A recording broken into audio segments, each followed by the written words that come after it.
Selectmen's Meeting for April 22nd, 2008. Vice Chairman Mark Sullivan, please lead us in the Pledge of Allegiance. I pledge allegiance to the flag of the United States of America and to the republic for which it stands, one nation, under God, indivisible, with liberty and justice for all.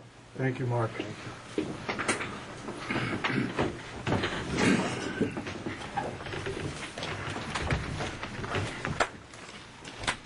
Welcome everyone tonight. At 7 o'clock we'll have citizens input. At 7:05 we have a scheduled public hearing for the Bruce Springsteen concerts to be held at Gillette Stadium.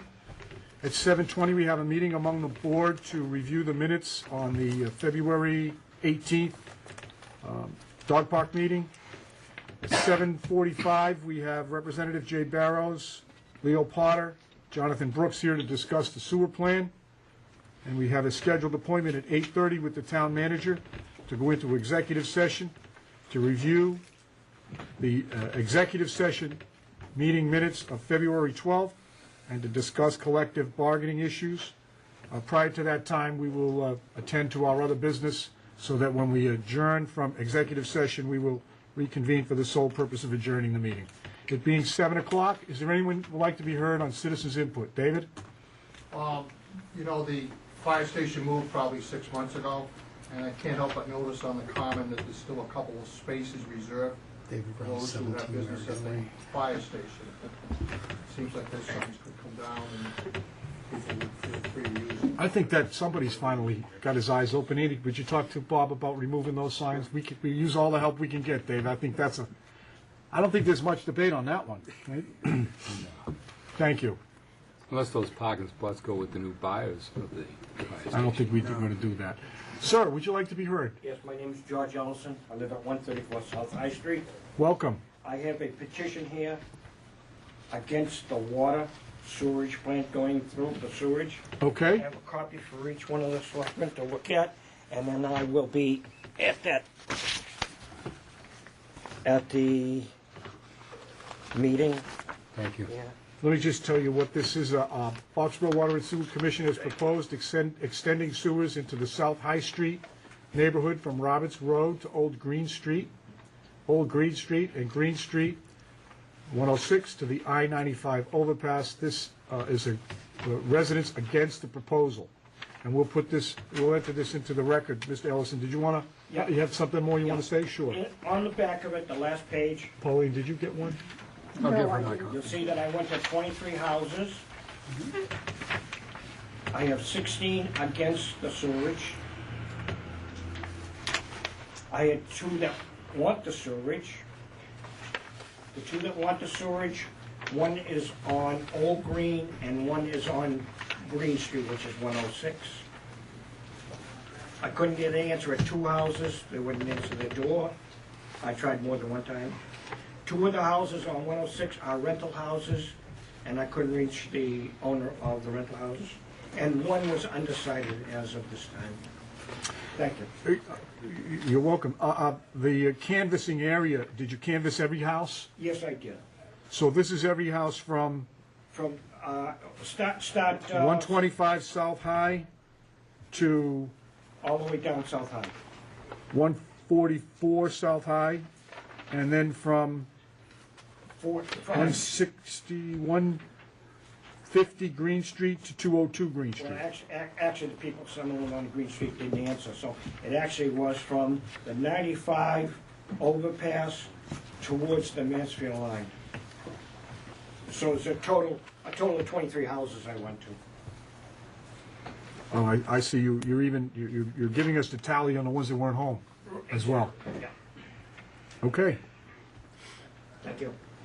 You're welcome. Anybody else for citizens' input? Sir?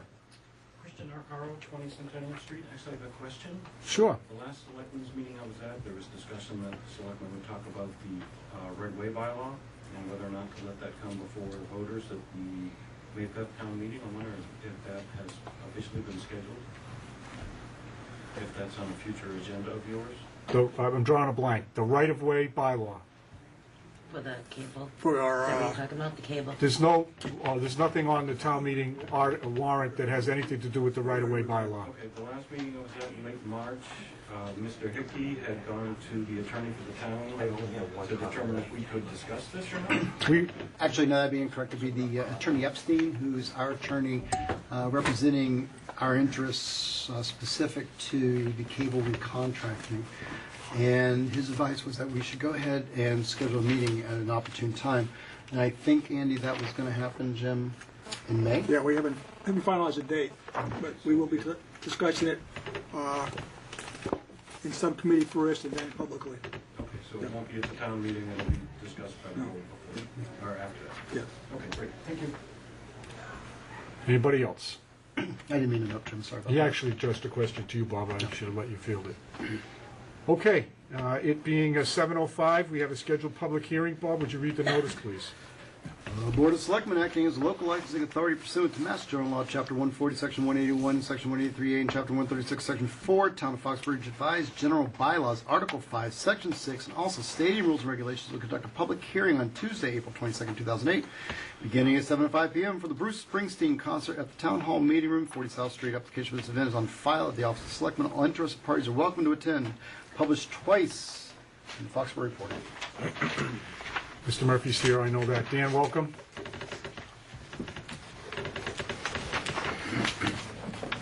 This is the application for the Springsteen shows. Andy, you've reviewed the papers? Everything's complete. Dan, why don't you walk us through what your plan is? This is someone that is relatively famous, at least among my age group. Right, yeah, and someone's Who been bought the here. original Born to Run album in 1975? $6. Go ahead, Dan. Okay.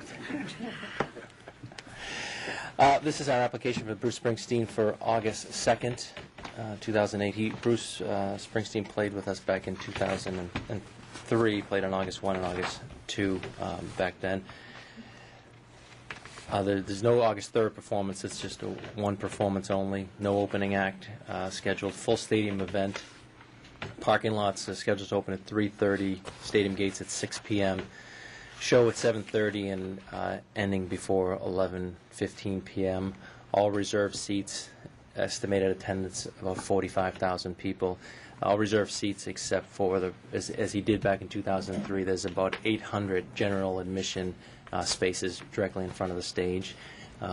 People have a different ticket for that area and a wristband so they can come in and out to use facilities, concessions, etc. And that has a capacity of 800 people. Met with Chief of Police, Fire Department as well. Went through some of the operational issues there. No issues that came up.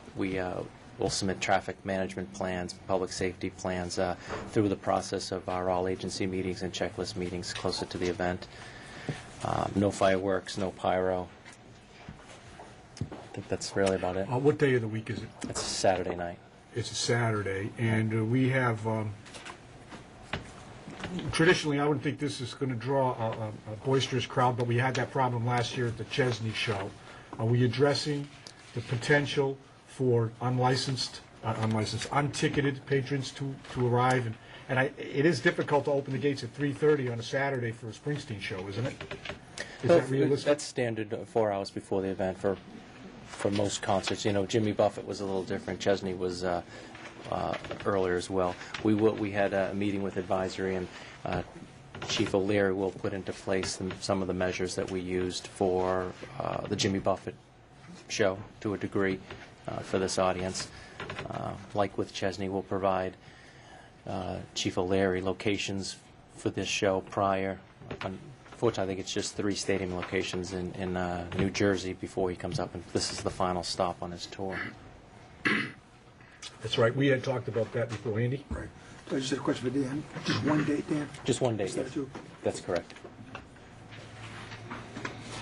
This is an in-house promoted event, too, so we have more control, as we do with all of our in-house promoted events, with sound.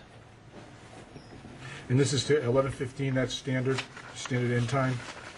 Yeah, we've, whether it's Chesney or Bon Jovi, the shows before We've typically ended slightly early, but we apply for 11:15 curfew in case there's weather conditions or whatever reasons. And then we do have the protocol in place where the Joint Chiefs can make a decision if they deem it in public safety to extend the curfew as necessary. Stadium Advisory? Joel Angelico, 92 South. Hi, Joel. Co-vice chair of the Stadium Advisory Committee. We met a couple of weeks ago and talked about this event, and as stated, all the officials from the town were there, and because it is a in-house promotion, there's been a good relationship between Commissioner Caspera and Al Dotley, who's the stage production manager. So we feel fairly comfortable that that has been in place for a while in many events, so that we feel is going to work out well.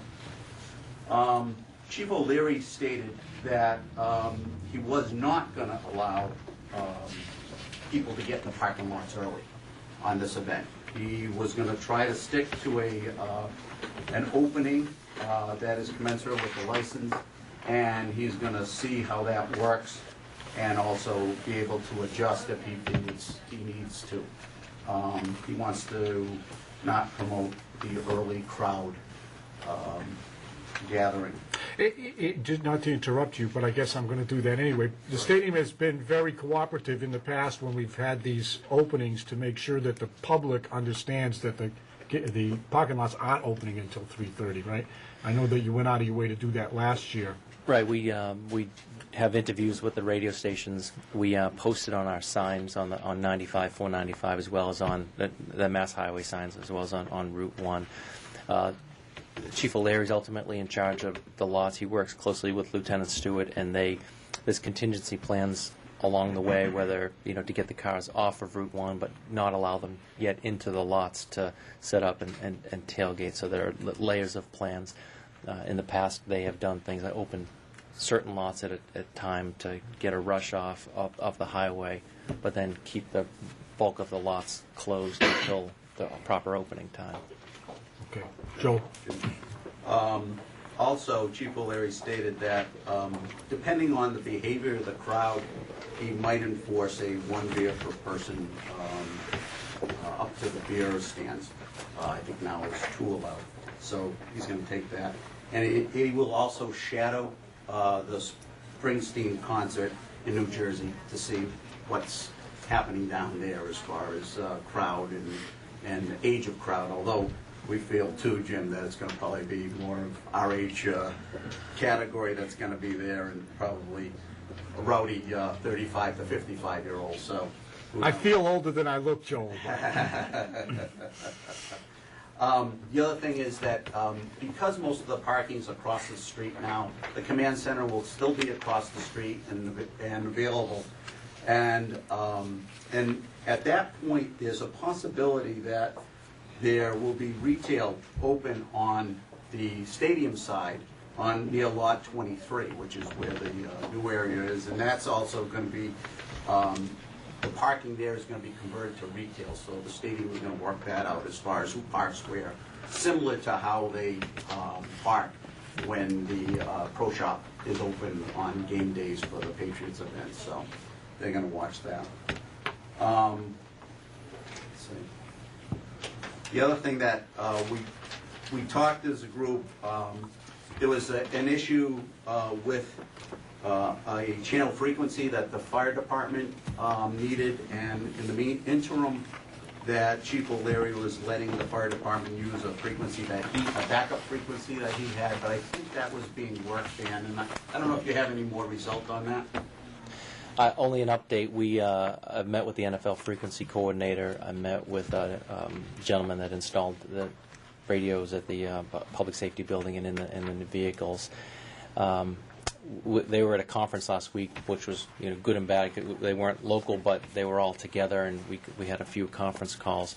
I'm confident that they're back this week, and we're exploring options of getting the old frequency back.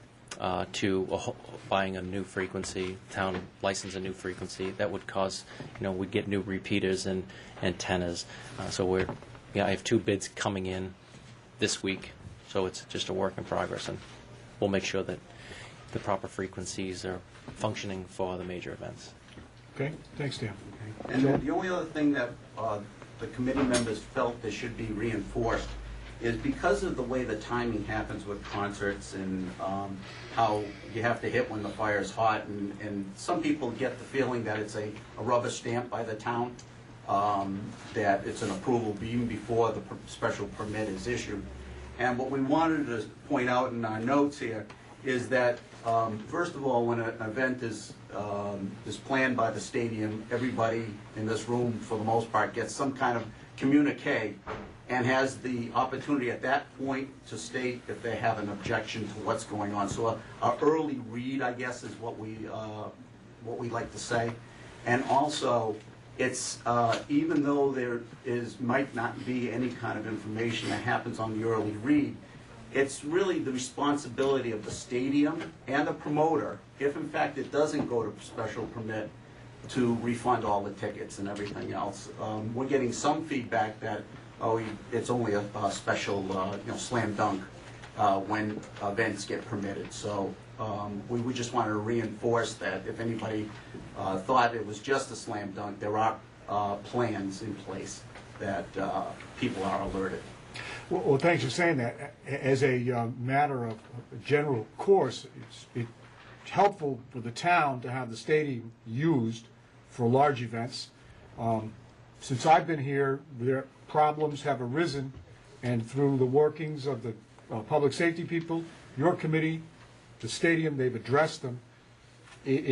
I look favorably upon an application when it comes in, but I think that this board generally has a series of questions and how are things going to be addressed. So I don't consider it a rubber stamp, although we like to see them. And this is the kind of show that I think is going to draw well, should be a well-behaved crowd, and we appreciate the work that you do. We do. I, for one, depend a lot on what the advisory committee does in the course of setting up for the application to actually hit this desk. And I'll pass that on to George Bell, the chairperson, who couldn't be here tonight. But in conclusion, the Stadium Advisory Committee voted unanimously to accept, to recommend to the Board of Selectmen to accept. Thank you. Mark, My question was answered, thank you. anything else? No. Good. Bob? I was just, to Joel's point, people on this board, it's an education process, but understanding the entertainment industry the way we do now, we understand that the timing of announcements versus the permitting process sometimes gives the appearance, but certainly by no means is a rubber stamp in all the departments do due diligence. But at the same time, you're absolutely correct, Mr. Thrasher, that the stadium has always been very responsive to any concerns, and it's a good relationship. Linda? The only question that I had was about the frequencies, and I'm once again thanking you for stepping up, taking care of that for our safety. Paul? I have nothing additional. Well, we were looking to you, Dan, to work on that frequency issue. Yeah. I talk to the chief weekly on And it. you're coordinating with the chiefs, and I guess we also look to you for the expertise and what is necessary in interacting with however this frequency is going to come our way. And we appreciate that you take care of your side of the business, and we get a benefit from that as well. So thank you. This is a public hearing. Anyone in the public would like to be heard on the application for the Springsteen concert? Mr. Chairman, I make a motion that we close the public hearing. Second. Motion made and seconded. Any discussion? All those in favor? Aye. Opposed? None? Mr. Chairman, I make a motion that we approve the license application for the Bruce Springsteen concert as described in the application submitted by Gillette Stadium. Second? Motion made and seconded. Discussion. There was a memo from Bill Caspara, just a reminder, I think, on building permits. Yes. And you're actually, you have a stage that's already in place, you're not going to have to break down? Did I read that in the application? The Chesney folks and Springsteen folks are talking about sharing elements of this stage. And how far apart are the shows? 1 week, back-to-back Saturdays. Any further discussion? Motion having been made and seconded, no further discussion. All those in favor? Aye. Opposed? None? Thanks, Dan. Thank you. Thanks, Joel. Thank you. We have a meeting scheduled at 7:20 to review minutes of the dog park. Is anyone here interested in that meeting? Are you here for that, Bob? you want to come up and sit with us?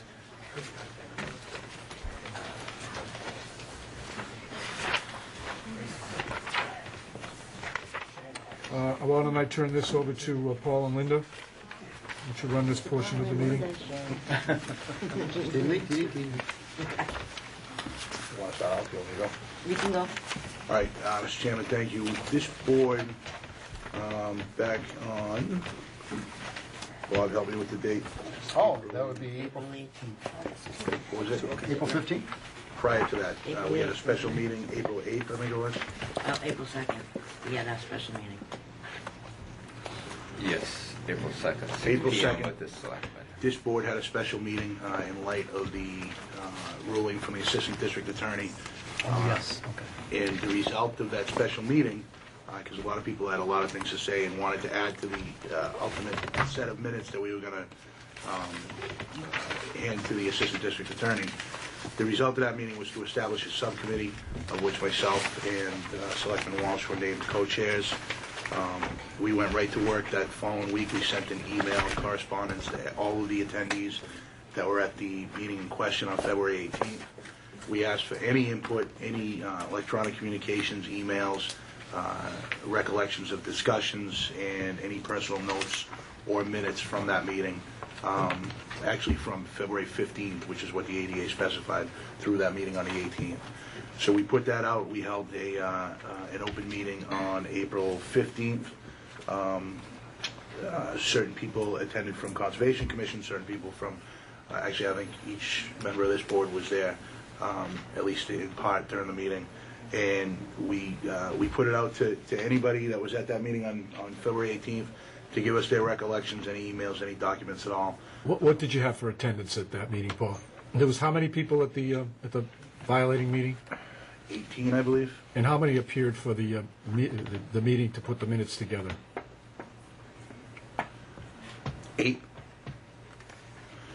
people total. So anybody that was there was, given the opportunity to hand us any documents or add to the minutes at all. Did everybody have notice? Did the 18 people know about it? Yes, yes. We continued the meeting in an effort to allow more people an opportunity to give us their input. I think we maxed out at that night. I don't think we received anything after the initial meeting. No. So Linda and I met as a subcommittee in open meeting. We compiled each of the documents and notes that we received from all the attendees at the meeting on the 18th.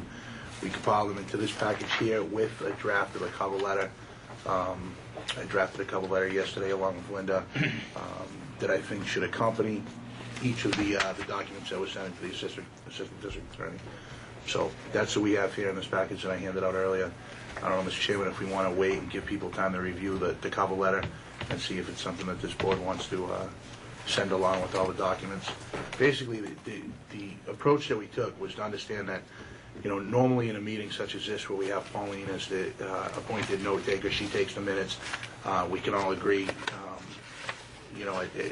down the road that it's an accurate reflection of the meeting. But because we didn't feel that that was a meeting on February 18th, nobody was appointed to take notes either from the Conservation Commission, the Board of Selectmen, or Attorney Perkins. Attorney Perkins called the meeting, nobody was appointed to take the notes. So, one could argue that there was really 18 recollections of what happened. We didn't want to exclude anybody from having input as far as the final set of minutes to the Assistant District Attorney. So I feel what we have in totality is an accurate representation of what went on at that meeting, an accurate representation of all the communications from that Friday through the weekend. And I think that it paints an accurate picture to the public and to the Assistant District Attorney exactly what happened. Linda? Yeah, I mean, let's get this off to the ADA as an answer to his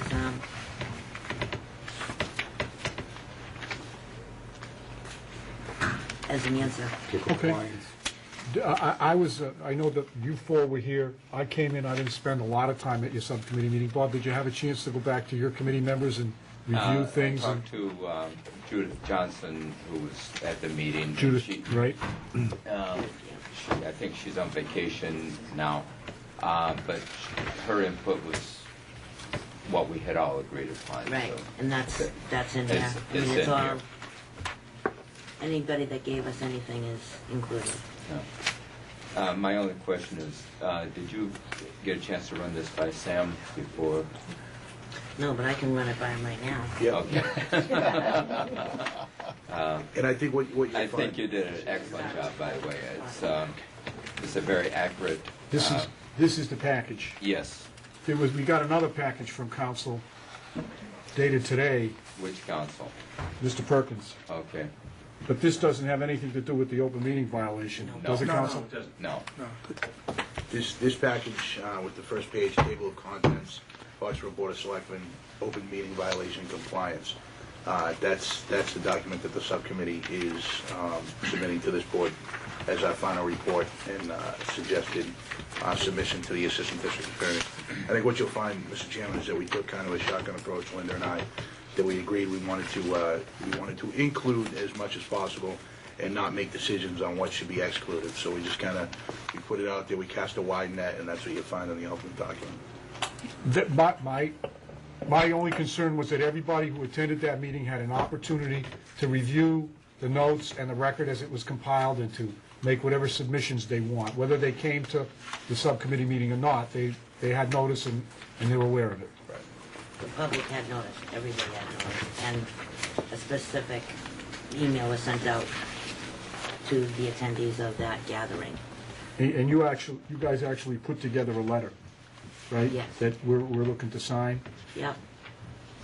Maybe we should take a minute and read it. It's rather lengthy, I mean, it's probably 4 pages. I don't know if you want to, Maybe, I'd like to take action on it tonight, Paul, and fine with me. I think we're on a time. That's fine with me. I mean, I think we have We have 6 days. 6 days. everything but what your narrative is emails, it's submissions of other persons, and this is really what we're being asked to sign, so you guys have had a chance to read it. Maybe if we just take a minute.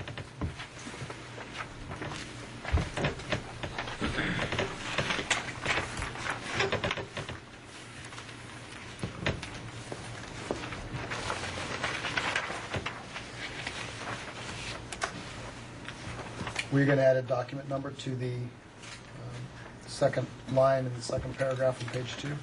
There's a couple of places in there that document numbers are omitted. Yes. Um, The first one, which is the letter which will inform those individuals, that's document number 1. Oh, I made those changes, I must have pulled up the one. And the meeting, which is that second paragraph under subcommittee, the minutes of this meeting are attached. 9. That is document number 9.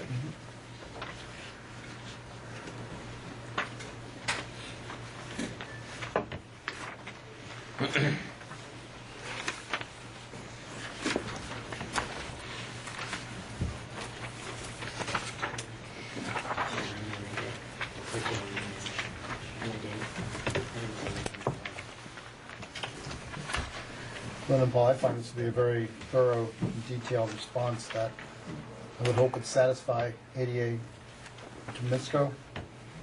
And seems to be fairly, and I didn't attend the meeting or the gathering, but knowing what I know of the situation, I think this is very thorough, so I'd be supportive of signing it. Bob, you weren't there. Having read all these materials, do you have a clear sense of what went on? I do. Well, it also helped that as Pauline was not able to attend the meeting, I ended up being the called to duty secretary that night, so I had benefit of that. Second best minutes taker in town, Pauline. There you go. Rely on him when I... Right. Count on me, kid. The only other, we're going to take it up in executive session, but I do, we have minutes from the meeting that preceded on the February 18th meeting.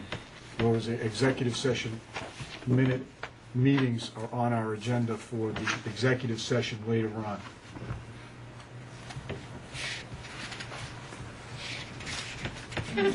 And depending on the outcome of that meeting, it may be that we are those may or may not comprise part of this record. So earlier I said we would exit executive session for the sole purpose of adjourning. However, we may, in fact, exit executive session in order to take a vote on, or at least enter into this record an additional document. So we'll be clear on that. After our executive session meeting, we may come back into open session for the purpose of considering executive session minutes from the February 12th meeting of the board. Mr. Chairman, I make a motion that we move this question until after executive session. Come back and visit the whole thing then, Bob? Read it then? Is there a second? Second. Motion having been made and seconded. Further discussion, we'll take this matter up after executive session, and we'll, right from where we're at now. All those in favor? Aye. Opposed? None. We have a meeting scheduled at 7:45. Phil's here. And Bob, you want to come back or? I'll hang around. Okay. It won't be, I mean, where do you live? Do you want us to? I live in town. Come on, Foxborough. I might have you at I mean, if you live with Mr. Angelico, you can walk back and forth, but we can call you if you No, want. that's all right. Thanks. I'll see how another board operates for There a you change. go. Maybe we can do a couple of action items, Andy, while we're getting ready for our next appointment. We have a number of items to approve. The first one are the minutes of your April 2nd meeting.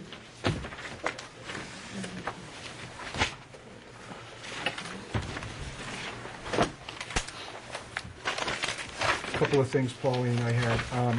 On page 2,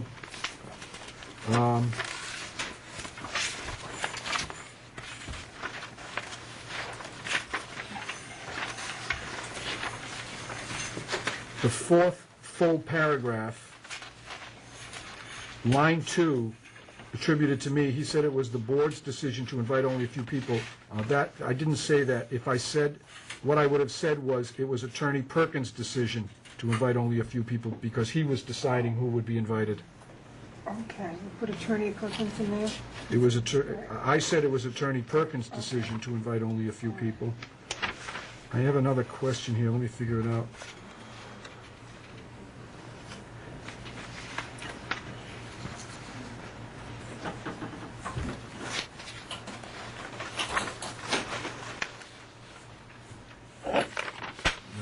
Can stand.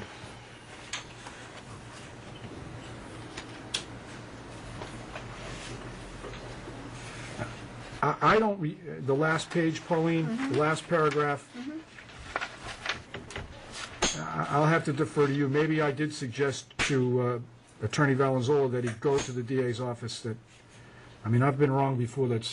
I might have said, if anything, that those documents will be available through the DA, but it wasn't my intent to have them have to go to the DA. I would imagine it would be part of our record here, but you can let that stand as well. That's all I have. You did say that, Joe. Anybody else?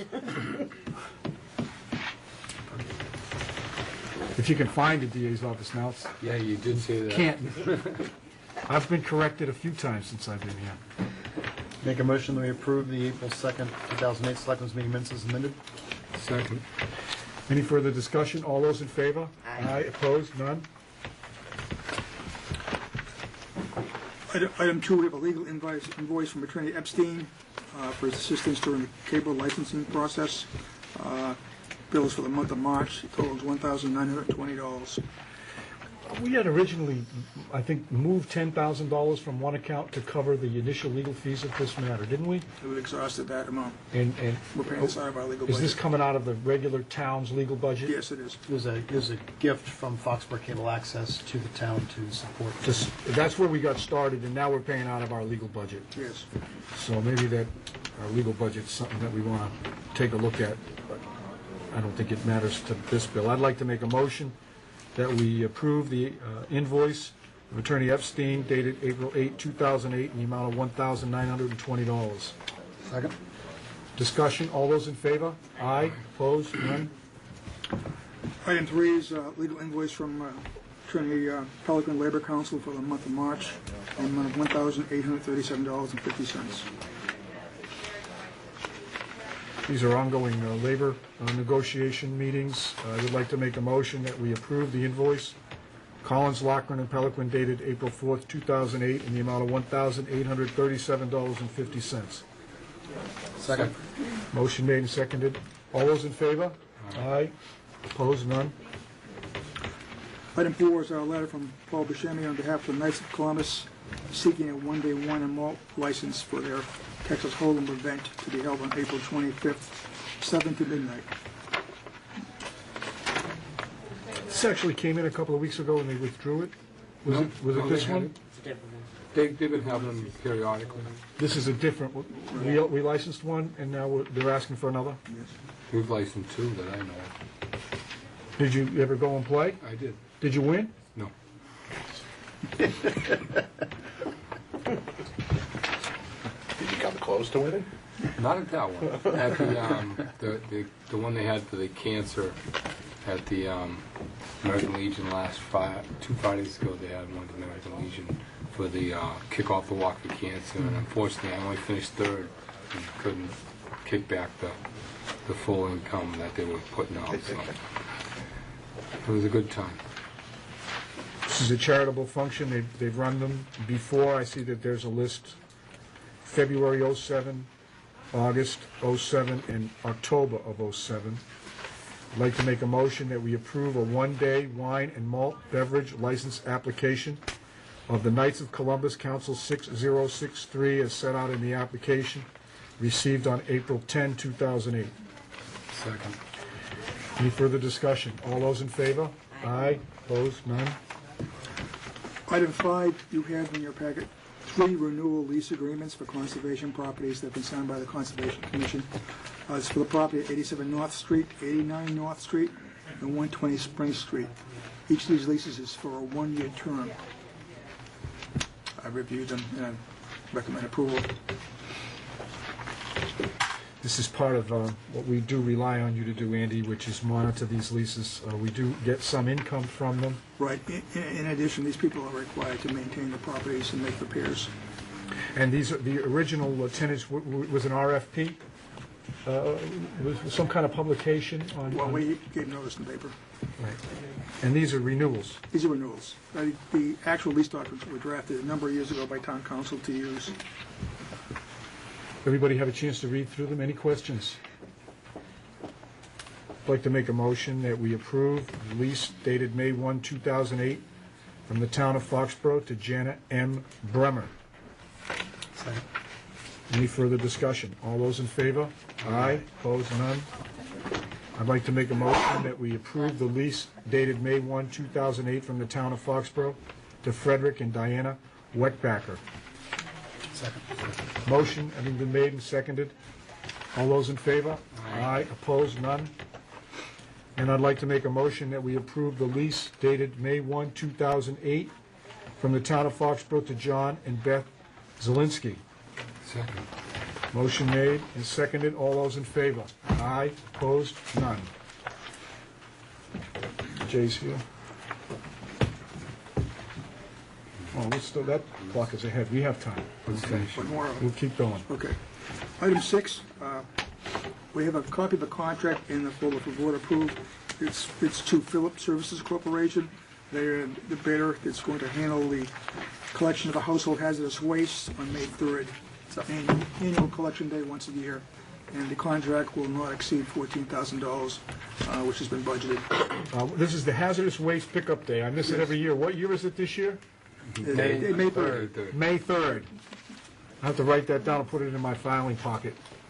May 3rd.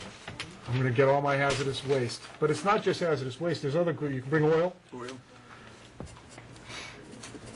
Tires. I no longer own that house in Mansfield that has the hole in the garage floor. Oh.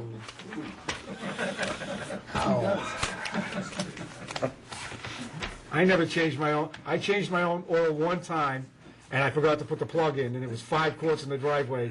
Thereafter, I spent the $29.95. I'm not very handy.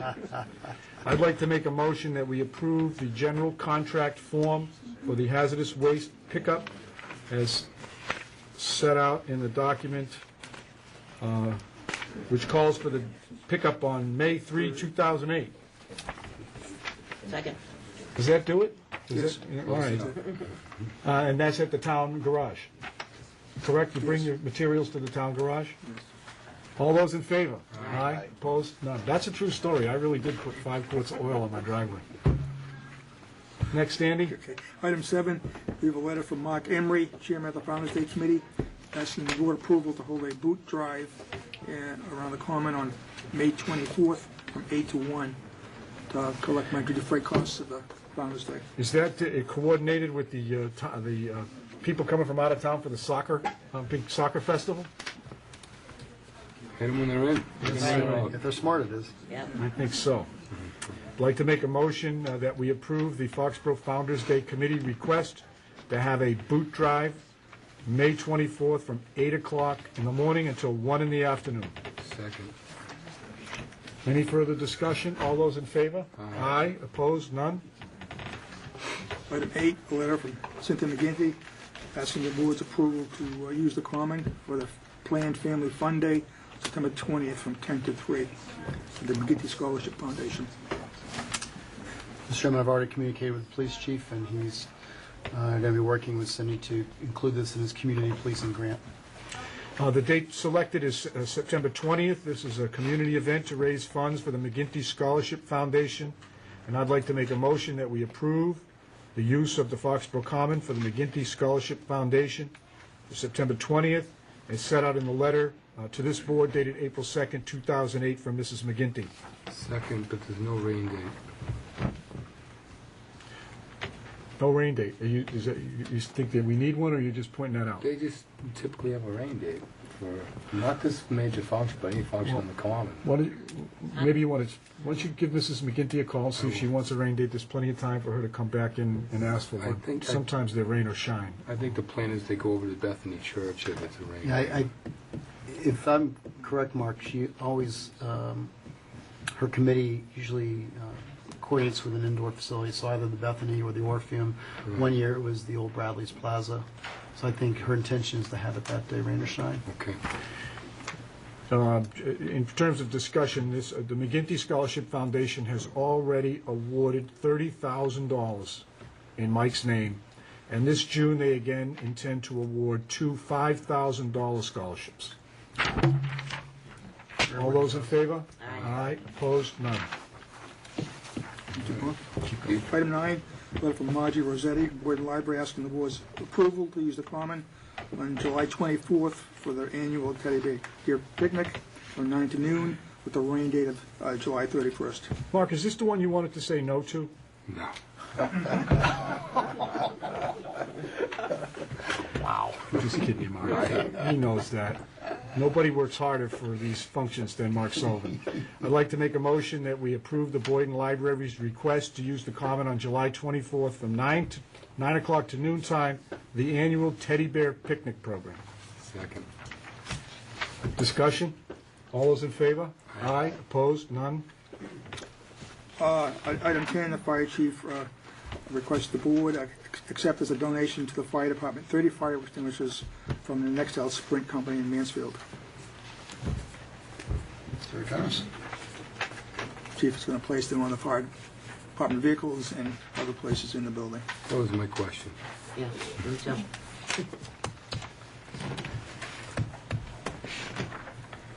I'd like to make a motion that we approve the request of the fire chief to accept 30 fire extinguishers from Nextel Sprint.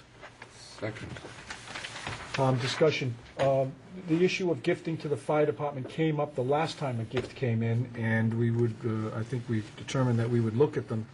Does Nextel Sprint do business with Foxborough? Is this just altruistic on their part? Does anybody know? I'm not aware of them doing. I'm not aware, and it's a different community, and I know that- for some reason, fire extinguishers just don't strike me as being an odd It was gift. a nominal amount with a check last time, James, and we didn't know who was writing the check at Right. the time. Right. It seems like a nice thing. I think they made a similar offer to Mansfield, too. Okay. Any further discussion? All those in favor? Aye. Opposed? None?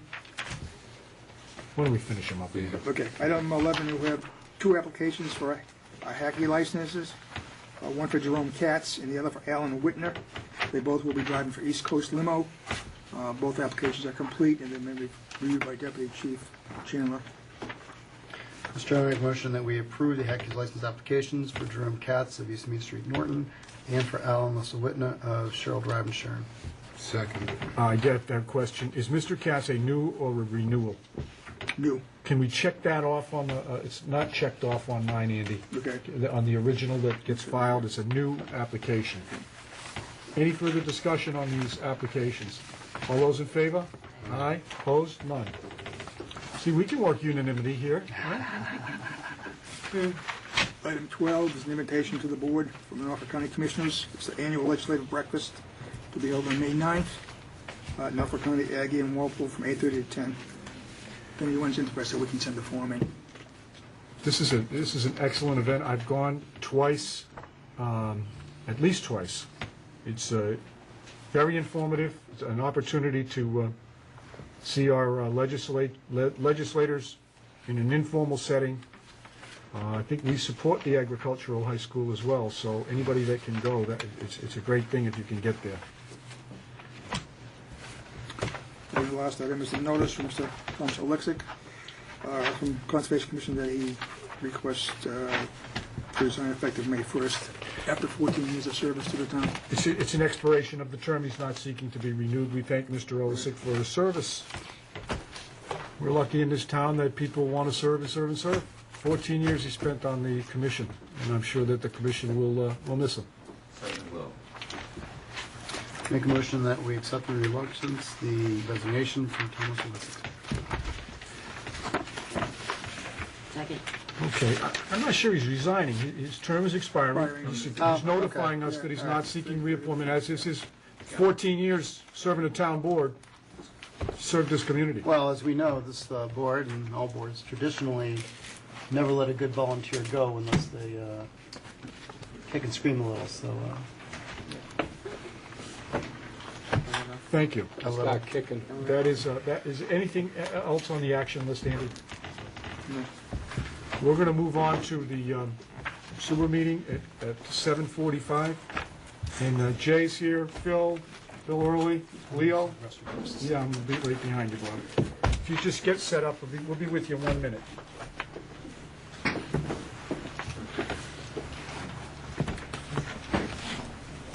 Where are you going to sit? Over there? I'll sit over here near my buddy. That's it.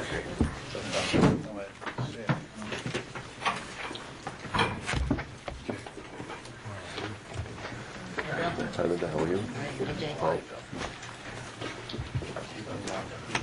Of course I will.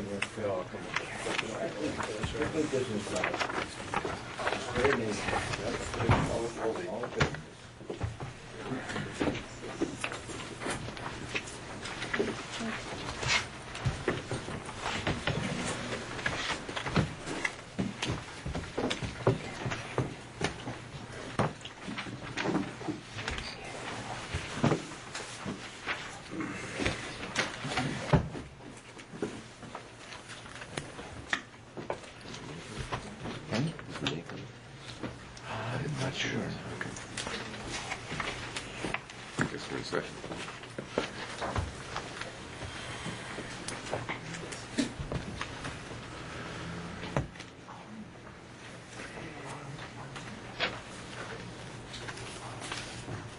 How you doing? Okay, okay. Okay, So okay. far, yeah. Oh. Okay.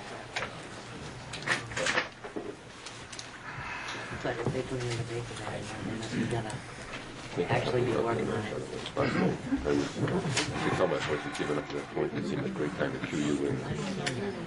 I think Will is certainly important. It's really, I think you missed not letting it. I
Foxbury-Porter this week. Then it'll be worth it. I don't have to let him get in. Well, welcome. I know you sent out an invitation. I was hoping maybe, Mark, you could make that meeting on Thursday. I will not be able to make it, representing the board. Okay. Anybody here going to be able to make that meeting on Thursday? Still going to try to make a couple meetings before I go back into the working world. Okay. Well, if you can get there, we've invited nearly 90 people that serve in various capacities on various boards in the town. Opportunity to give them the overview and the more detailed description of what the Water and Sewer Commissioners have been working on now for quite a long time. So we thought that it would be worthy to kind of expand the audience. I believe we've had 5 meetings. Five. Right now. Yeah, 5 meetings so far. 6 tomorrow and 2 next week. With 3 more to go. And so we just wanted to update you on how things are going and bring you on board. Leo has passed out the information sheet that has been mailed to each resident that's being affected by the new sewer districts that are being proposed, as well as the questionnaire survey. Well, not the questionnaire, that's just the... Yeah, you don't have the questionnaire with that, but that, in addition, went with the Mail. survey of the residences. And we've been getting those back. We've got close to 400 back at this point. So, Bill, how do you want to start? whatever you Okay, guys have the floor. let's start with the, I think it's important to at least talk about there are 4 warrant articles that are going to be in front of town meeting on May 12th. The first one is Article 19th, which is going to authorize the Board of Water and Sewer Commissioners to establish a regional sewer authority.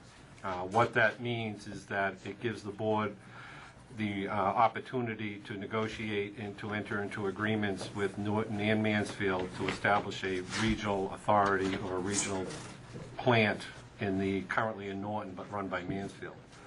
That would effectively make us, take us from being a customer to more of a partner in that. There are a number of laws. Jay could talk about Leo and Jonathan Brooks. I think you know Jonathan Brooks. He used to be a Water and Sewer Commissioner, and he was also Vice Chair of the Comprehensive Wastewater Management Plan. They've been in the process of renegotiating the intermunicipal agreement, but they've also been discussing the regional concept. There are a lot of regulations and laws that deal with regional authorities, and that is kind of the template that they're using. And we would essentially be more of an equal partner in the operation of that plant. We would obviously buy expanded flow. Right now, with private and public, we're contracted to send 660,000 gallons to the plant in Mansfield. Currently, we're only sending around 450,000. Most of the delta or most of the difference deals with the private contracts. They're not using their full capacity. As far as the town's capacity of 264,000, we reached that capacity in 1999, and the town has had a moratorium of hooking up new users or expanding people's capacity since 1999. So the 264 really deals with the non-commercial or the public end of it. So that would be Article 19. I'll let Jay talk a little bit about the regional, because I know he's done a lot of work with that. Okay.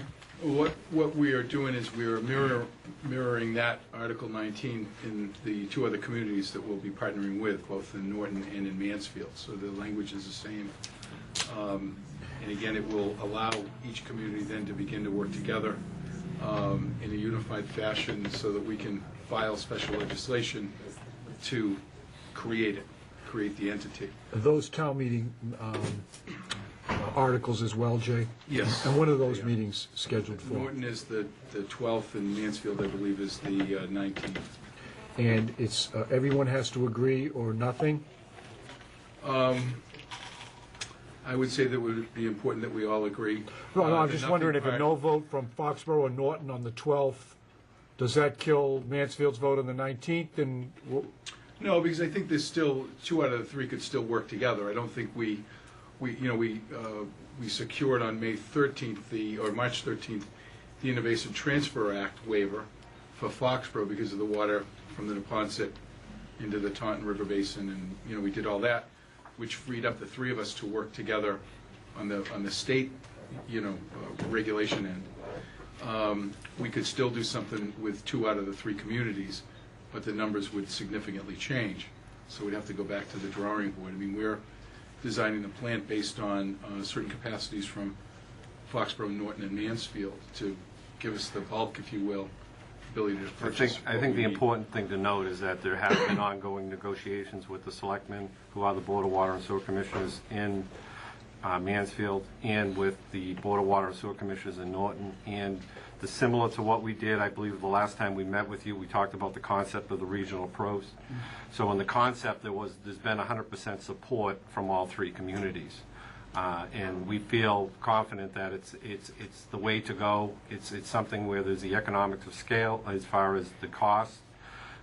We become more of an equal partner in an existing relationship. Right now we're a customer. We're going to have voting rights in that regional authority.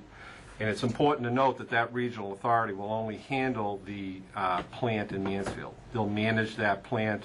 They'll bill out each community based on their use of that plant. Foxborough, Mansfield, and Norton will still respectively control their own flow in their own town. We will still be responsible for the infrastructure, which is the pipes, the pump stations. We will be responsible, I'm just throwing a number, if we purchase 400,000 gallons of capacity, plus our 264, we will be responsible for managing that capacity. It's our responsibility to stay within that capacity. So the regional authority really just handles the managing of the plant, the operation and maintenance of the plant. And I think from that concept that the three towns, all boards have bought into that concept. It's just a matter of if town meeting has to give that ultimate authority. But we feel confident that it's a concept and it's an idea that's really, towns can't manage these things on their own anymore, and it's crazy not to share resources, and especially to build on an existing relationship we have with Mansfield. And we've been going on, 25 years for that relationship. So we're talking about a reduction in cost for Norton, about $7 million, Mansfield about $9 million, Foxborough at least $3 million in capital, and some $17 million at full build-out over 20 years for operation and maintenance. That is a lot of money, and each of the communities would have to bear that on their own with some option other than working together. So from an economic perspective, it makes sense. I think our subcommittee, as well as the three-town sewer and water commissioners, have agreed that that's important to bring back to the ratepayer, and that we've designed an authority or a district, if you will, that is independent, if you will, of the three communities. The three communities will be responsible, again, as Phil said, for infrastructure, for capacity management, and we're going with an actual flow, and that's been an issue for some 20 years with the intermunicipal agreement that we've had, that it doesn't work, and in fact it's reflective in the fact that Foxborough hasn't been able to put an extra drop in since 1999, and so it's really limited Foxborough's ability to do some things, in the area that would enhance the community and help people out that are really struggling with this. So we've been full support by the Norton Selectmen, full support by Mansfield, who's holding the cards, and at our last meeting, your full support. So we're hoping that we can continue and work with our voters to ask them to come out and support that. any questions? Open it up to the board. Mark? Regional authority is going to be 7 members, correct? Yep. And the Board of Selectmen that we have here right now, 3 is the majority. That's where it ends. I understand now, I'm asking if it's true, it's 5? Yeah, we have talked, Of 7. and we'll ratify that agreement with a supermajority, so that we're not going to be pitting, you can't use Mansfield's 3 and Because we only had team up up. to 4 with Norton. 2 from Foxborough. 2 from Foxborough, 2 from Norton, 3 and from 3 from Mansfield. So everybody's got to, It's work required to get together. a general consensus. Yep. But I think the concept is that 2 out of 3 towns, trying to work it that 2 out of 3 towns have to agree on something. And those numbers you reference are based on population. That's mandated by state law. It's not, I'm just wondering Yeah. because, and I'm just asking the question. Yep, that's fine. You've got, Mansfield controls 3 votes, so if he takes a vote of 5 to move anything, how is that going to work? They're gonna need to bring one person from Norton and one person from Foxborough, Or both. 2 people from Foxborough to vote, But you what know. if it's Mansfield holds they hold the trump card every vote, is my question, no matter what. If Foxborough and Norton agree, and 3 from Mansfield don't, Then it doesn't, it doesn't pass, whatever this that's regional correct. authority. So I'm just saying, it shows to me that they have a strong arm on everything. That's the way I look at it. Yeah. Instead of having, it's 3 to 2 here, it's 5 to 5, whatever it's saying. Not trying to rain on your parade, Jay. I'm just No, asking the no, question. and that's fine, and I think one of the things that we also have to keep in mind is that we're moving Mansfield from owning and operating the plant and having quite a bit of free reign in doing so with a mandate that Norton and Foxborough are customers. And that's created a lot of angst in that Mansfield's involved in any tie-ins that happen in Foxborough or in Norton under the current agreement. And it's too divisive, I think. So, we kicked around, and we'll look at it some more. I mean, we could move it to 6 out of 7. We can do whatever we want. Well, I would because think we 4 out create of it. 7 would be something I Well, would and then, but be more- Mansfield feels as though, Foxborough and Norton could ride over them. And we've got to give them, this is all the art of the deal. We've got to I give them something. think I appreciate the question. I understand where you're coming from, but I think that there's a mutual benefit to all 3 towns, not to be in a contentious relationship. Remember, these votes only deal with the regional plant or the operation and maintenance of the plant. And it's in the best interest, because Foxborough wants to put a jacuzzi in, it's unreasonable, it's not going to happen. If they're talking more about decisions about the operation and maintenance of the plant, about, capital improvements or capital investments in the plant that benefit all 3 towns. We're buying into this relationship with a capacity, so we're not going to own the plant, or we're not going to charge different people different amounts for different flows. I think the whole concept is we're going into this as a partner, not as a customer. And I think it's important to realize that no one's going to win if we just sit there and bicker and don't come to any consensus, and the plant falls to ruins, and And if our everyone group- loses. If our group is any example of trying to get people to work together, we've shown that it can be done, because we all brought with us kind of our own, view of the world, and we have done This is from where it started, and Leo can talk a little bit, he was in on the discussions, but from where this started, Mansfield holds all the cards for 25 years. Back in the late 70s, they had Norton and Foxborough going in on the expansion and building of that plant. At the last minute, Norton and Foxborough backed out. Mansfield went ahead and built it, and then we came hat in hand because our filter beds, leaching beds failed on Elm Street, and the state forced Mansfield to work with us, and that's where we got the critical needs flow. But for the last 25 years, Mansfield's been running that plant, and they've been just telling us, this is your apportioned cost of the work we did. We didn't have any say in the bids. We didn't have any say in what they did. They said, we built a compost plant, here's your cost. We didn't have, let's go with another concept, another design. Here it is. So this is a big leap for Mansfield. I think the Norton brought up the analogy of, we've been living out in the garage in a house that we helped build for 25 years. Now we're getting a chance to go into the house, into the kitchen, and see what it looks like. And I think there's an opportunity. I understand your question, but I think it's something where I'm looking at this as we're going in as a partner. And I think it's something where there's a benefit to everyone. The betterment fees are sitting at 18,000 still? Well, we'll get to that. Well, I'm going to ask it now. Yeah. I just wanted a couple of quick questions, Phil, that's all. Yeah. It's 18,000 now.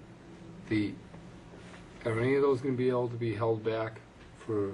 I think it's better that we just go through the articles. We have Article 19, 20, and 21, and then we can talk about 22, which is the appropriation. Okay. I'd rather just, instead of jumping around. I never get my way here anyway, so we'll just go your way. Well, I don't know about that. At least we're consistent. I don't know about that, Mark. Jim actually called me and told me to do that. We haven't talked in weeks, Phil. Article 20 deals with the amendment. As I talked to earlier, there is an existing intermunicipal agreement that was established If I may, in the late 70s. are you done with your questions on Article No, he 19? wants me to... I would say so, yeah. Are you comfortable with it on the regional thing? 'Cause I'm comfortable with it. I'm just, I Makes an didn't know he excellent was, point. I didn't know he was going with the way he's going to do it here. You Okay. know, so, but I mean, Even a simple majority, Mark's point is well taken, a simple majority requires Mansfield to partner with one other town. Right. But the supermajority gives Mansfield the final say on everything. So I think he makes a good point. No one's questioning that. Anybody have any other questions on Article 19? Okay, Phil, I'm sorry. That's all right. Article 20 deals with, there's an existing intermunicipal agreement that expires in, Leo and Bill can correct me, in 2010. That was something that was, it was a 25-year contract. It's in the process of expiring. As I said earlier, it was something we went hat in hand to Mansfield to kind of establish an agreement to get public flow. And there's two entities, as I talked about, public and private. The private flows are for the Foxborough Company, Cannon Forge, the Foxborough Business Park. Those are separate private contracts between Mansfield and the private corporation. Foxborough is the middle person in those agreements, but those are agreements between those two entities. On the public side, the intermunicipal agreement deals with 264,000 gallons of flow. That covers mostly the downtown, the identified critical needs area back in the 70s, 80s, which would be Sears Estates, where I live, Greenview, which are both sewered, and Brookside, which is over in East Foxborough. Those were the three residential areas, plus the downtown, which includes residential and commercial. That is the coming up to expire in 2010, so all we're looking for is the authorization of the board to discuss the renegotiation of that contract. I think it's important to note that a portion of that flow and a portion of that is, if anyone understands Title V, there's actual flow and then there's Title V flow, which based on let's just use the example of a single-family home. Title V says that every bedroom gets 110 gallons per day of flow. It's very conservative or very high, but usually it's around 50% higher than the actual use. That is what most of the contracts are set up with Mansfield. We're based on our public flow is based on the actual flow. That's why we're pretty much at the 264. And because of that Title V requirement, that's why you see that 660,000 total flow we have contracted, public and private, but we're only using 450 because of that delta is that Title V. So you could really argue we're not fully utilizing our flow to Mansfield because of that requirement. That is in the intermunicipal agreement, and that states that it's Title V flow, not actual flow. So if we were able to renegotiate the intermunicipal agreement, one of the caveats, if we went into the regional and we bought into the program, is that Mansfield would be willing to waive that Title V and give us the actual flow. So the town would be able to use that 200,000 gallon delta, or the entities would be able to use that delta. We're paying for it. We've paid for it a lot of years. So I think it's very well. We're very interested in pursuing it. It's a real benefit to the town. So what Article 20 deals with, it allows us to renegotiate that intermunicipal agreement. I think it's important to note that we're not going to be able to renegotiate that Title V requirement to an actual flow unless we buy into the regional concept. Mansfield is dangling that carrot, per se. And we've also presented that same article again, same language at Mansfield and in Norton. So that once all three towns agree, then we can sit down and finally dig into reestablishing flows, because Norton has some similar issues that they've been dealing with as customers. So that will free things up to get moving and help move towards the legislation necessary for the regional thing. I wrote it down, but I didn't understand it. So call me if you want. There's two measurements. Title V. Actual flow and Title V flow. If you want me, when you partition your house, you have to have 110 gallons per bedroom per day. That's going to your septic system. That's what you have to have the capacity for. But how does it? You actually don't use that typically. So he's saying that that's what they're charging us for now, but we can renegotiate that when they're willing to do that. will get charged in the actual flow, not the cost of the flow that they're charging us for now, which is actually probably, could be as little as half. We have a contract now, we as a town, public and private, have a contract to send 660,000 gallons of flow to Mansfield. That 660,000 gallons of flow is broken up into two pieces. Public, which is the 264 that we agreed upon and negotiated with Mansfield to address the downtown, Sears Estates, Greenview, Brookside, and other entities. That's based on actual flow. We're sending 264. We reached that capacity in 1999. We currently have a moratorium.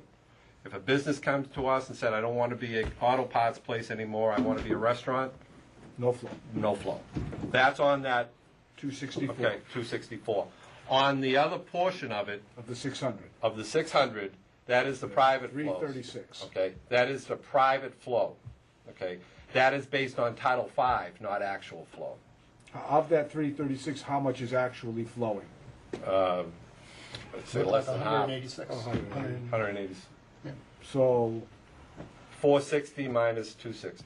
and under the proposed agreement, the number would be actual flow, not Not Title Title V flow.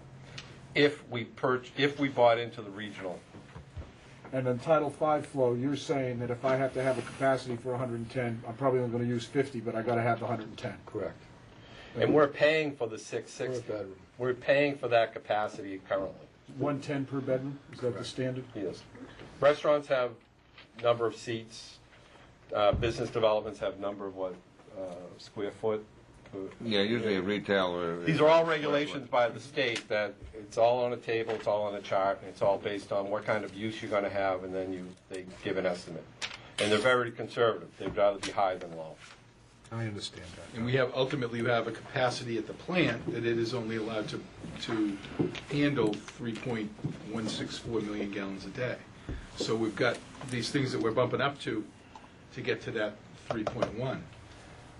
So it will be advantageous to Foxborough, again, to be able to utilize that additional flow immediately without having really to improve or expand any of the current infrastructure. And Mansfield's pretty adamant about it. As you may or may not know, is the Hanover project in the residential in the Foxborough Business Park. That project was delayed by at least 2 years because of the Title V versus actual flow litigation. So Mansfield's very adamant about that. It's not something that they're very flexible on. That held up that project for a number of years. So. Okay. So everybody clear on Article 20? Article 21 deals with a requirement that is based on the regional authority and also based on a condition from the interbasin waiver that we need to establish a municipal sewer district. There's been some discussions and correspondence. I know at the last minute we had town council send some modifications to your board. My understanding those modifications were included. I'll talk a little bit about that process, but I did want to just point out on the map here, just for the general discussion of the overview, the tan areas are currently sewered in town. So they deal with the downtown area, the Foxborough Business Park, Cannon Forge, Greenview, Sears Estates. So those are the current areas sewered, okay? The pink area are areas that were identified in the CWNP and as having a need for sewer. So what the board is proposing is that these areas, the tan and the pink areas, be delineated as the sewer district. Originally, the language, I believe the language dealt with just the sewer district was going to include areas that are existing sewer, the tan areas, and areas identified by the CWMP as having a need for sewer. The board got together and discussed the issue. We thought the interpretation was too narrow. It didn't give the board any discretion, And the examples I can give you at least 3 examples of areas that were not designated as ever having sewered, but are currently sewered because of a need in the town being approached either by Board of Health, by the Selectmen, or by the school committee. The high school was never designated to be on sewer. Back a number of years ago, because of the failed sewer beds or failed system there, the Board of Water and Sewer Commissioners, well before my time, were approached and petitioned by the town to include them onto the sewer system. The critical needs flow that was for Sears Estates, Greenview, and Brookside was taken and allocated to the high school.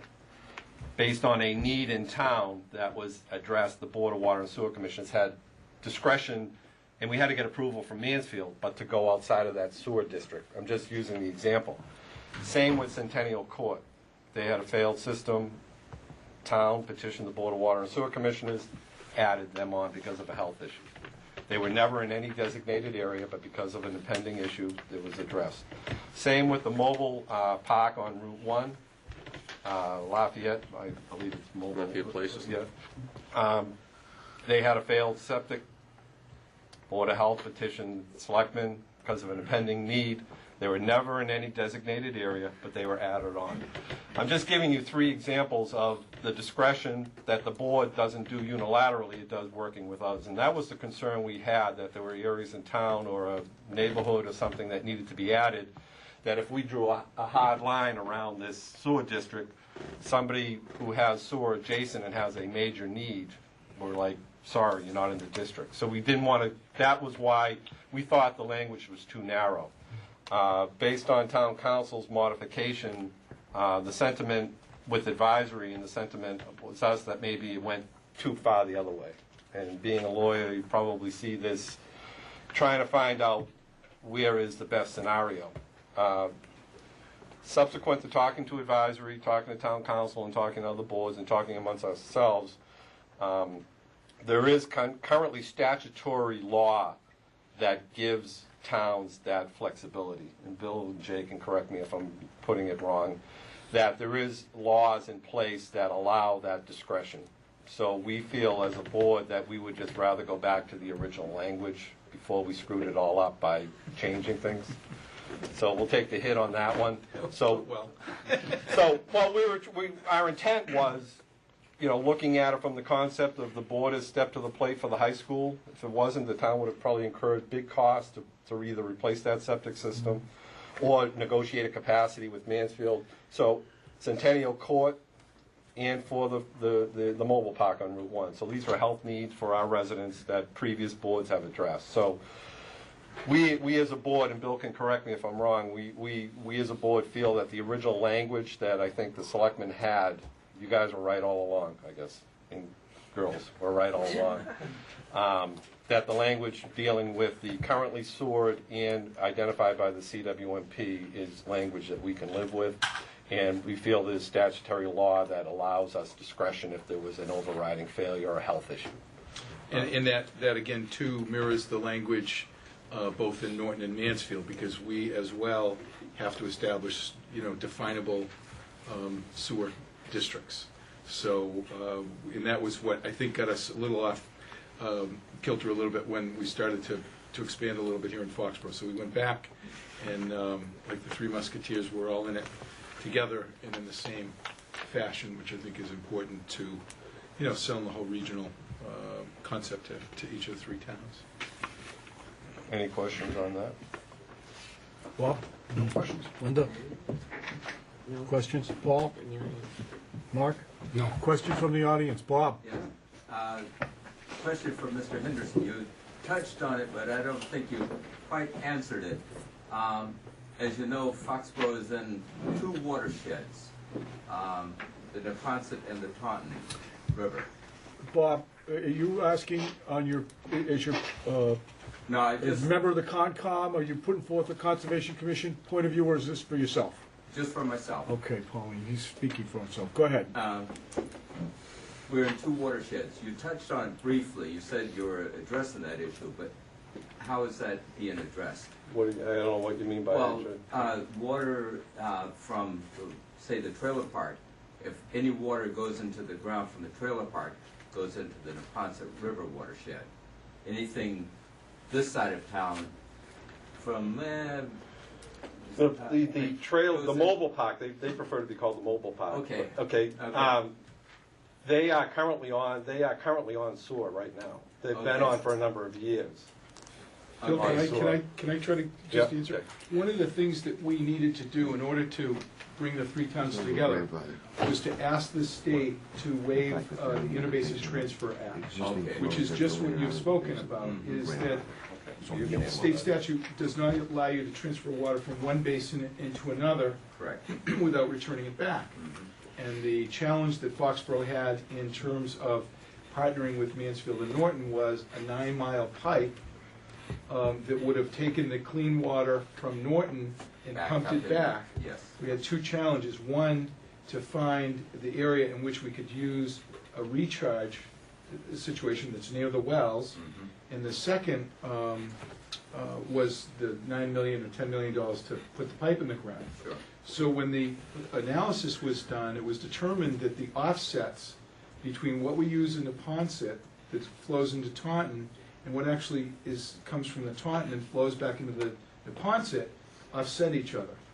And that was our argument for the waiver of the Innovasive Transfer Act, because the two are offsetting in nature, because some of Route 1 gets fed from the Taunton, some of other parts get fed of the Neponset, and at the end of the day, it's truly a wash. Okay. And what we are doing, though, needs to be clear, is we have a permit in our plant currently that allows for this surface discharge of 3.2 million gallons a day.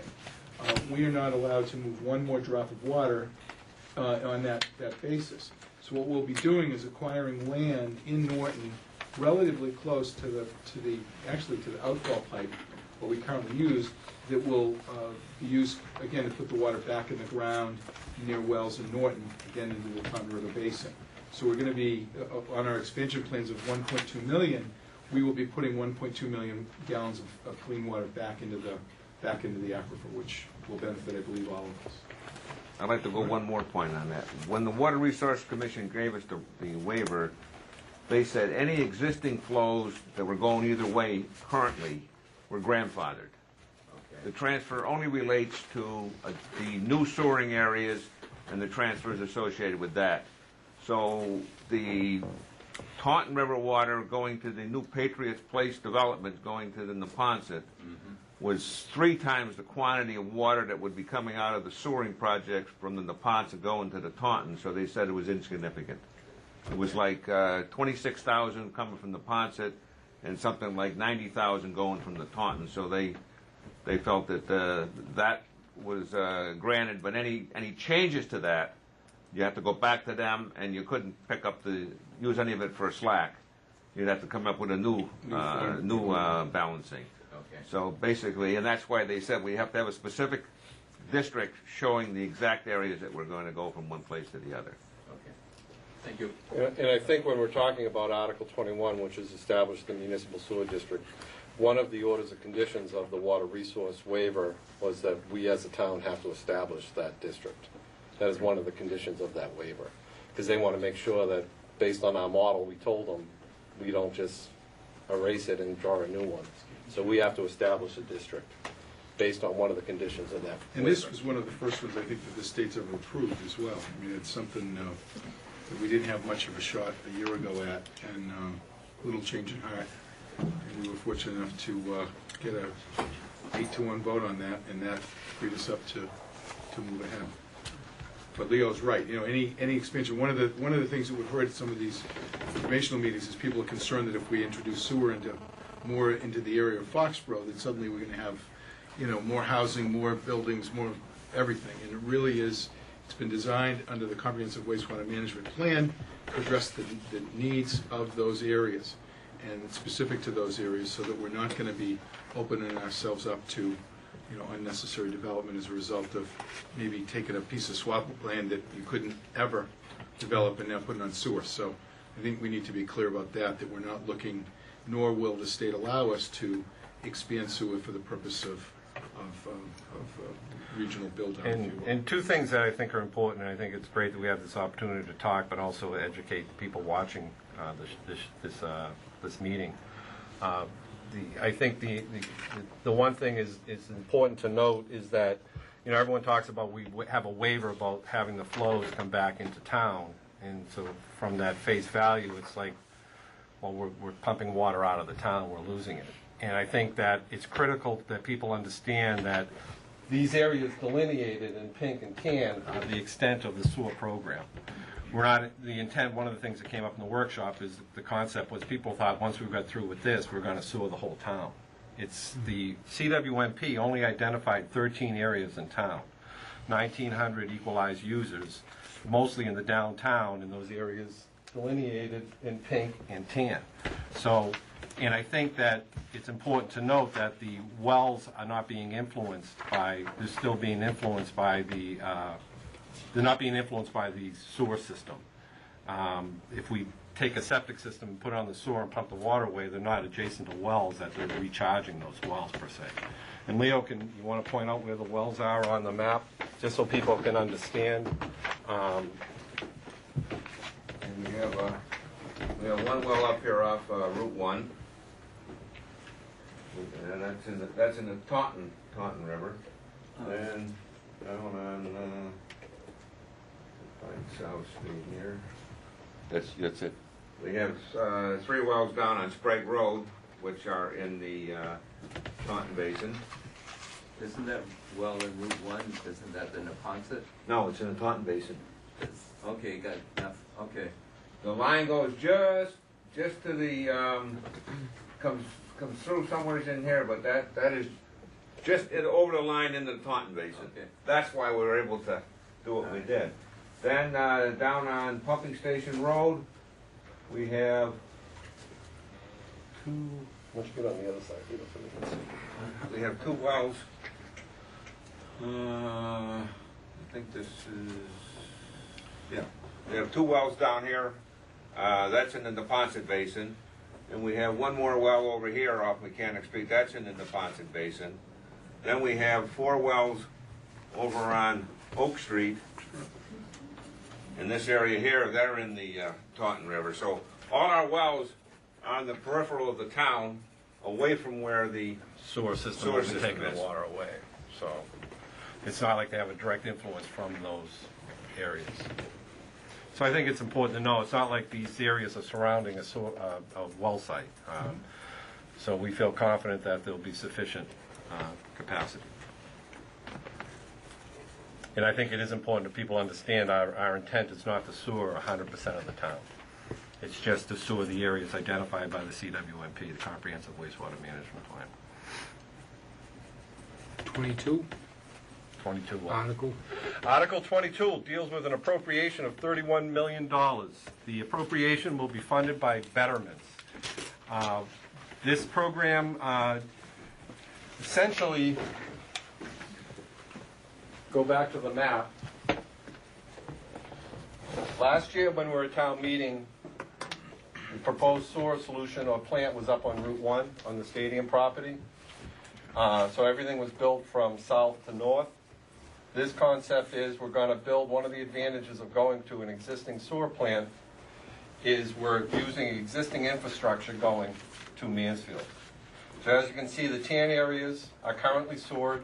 We're expanding the downtown area over adjacent to the reservoir area, down Chestnut Street with a number of apartment buildings, going down Central Street.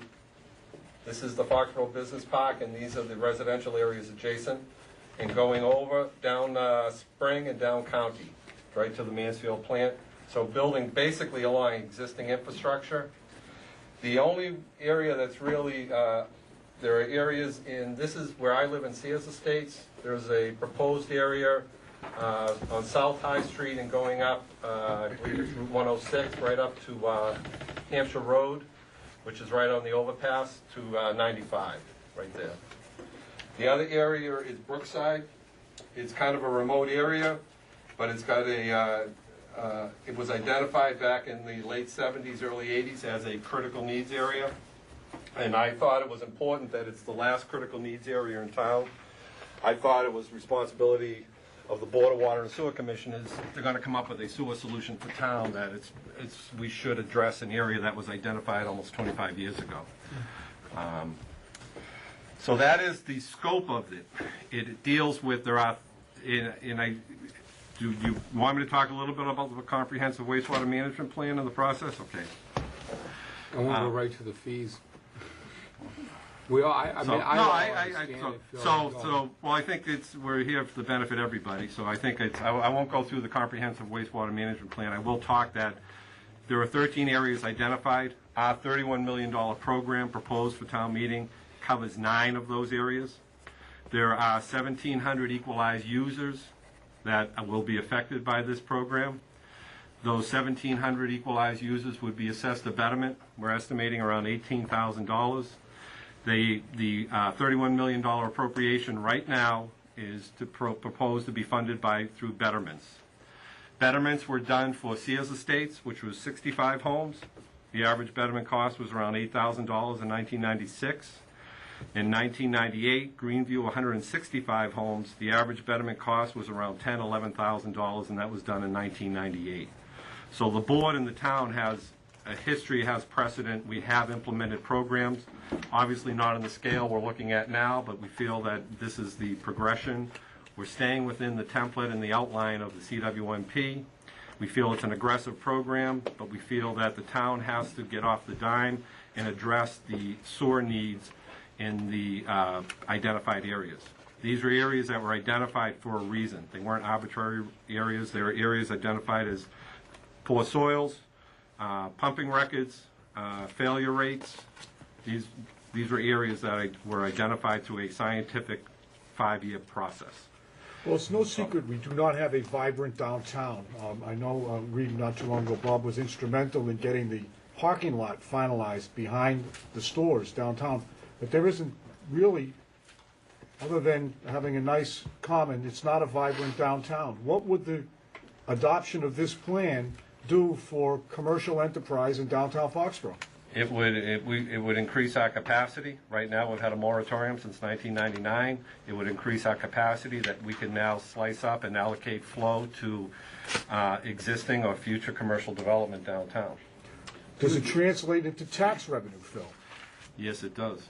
Anybody attempt to quantify that, Jay? Has anybody looked at the downtown of Foxborough having not changed in 40 years? Jay's going to now talk about Mansfield. Well, Jay said earlier we. He didn't mean we, Mansfield. He meant we, Foxborough, Mansfield, Norton. Well, has anybody looked at that? I know when you were active with the Tri-Town and the Yep. downtown project, has anybody done that quantification? Well, I think one of the things that's probably surprising for some of us is we don't realize that the new CVS, the only reason why it's there is that the flows that they picked up from the old nursing home were enough to equalize that.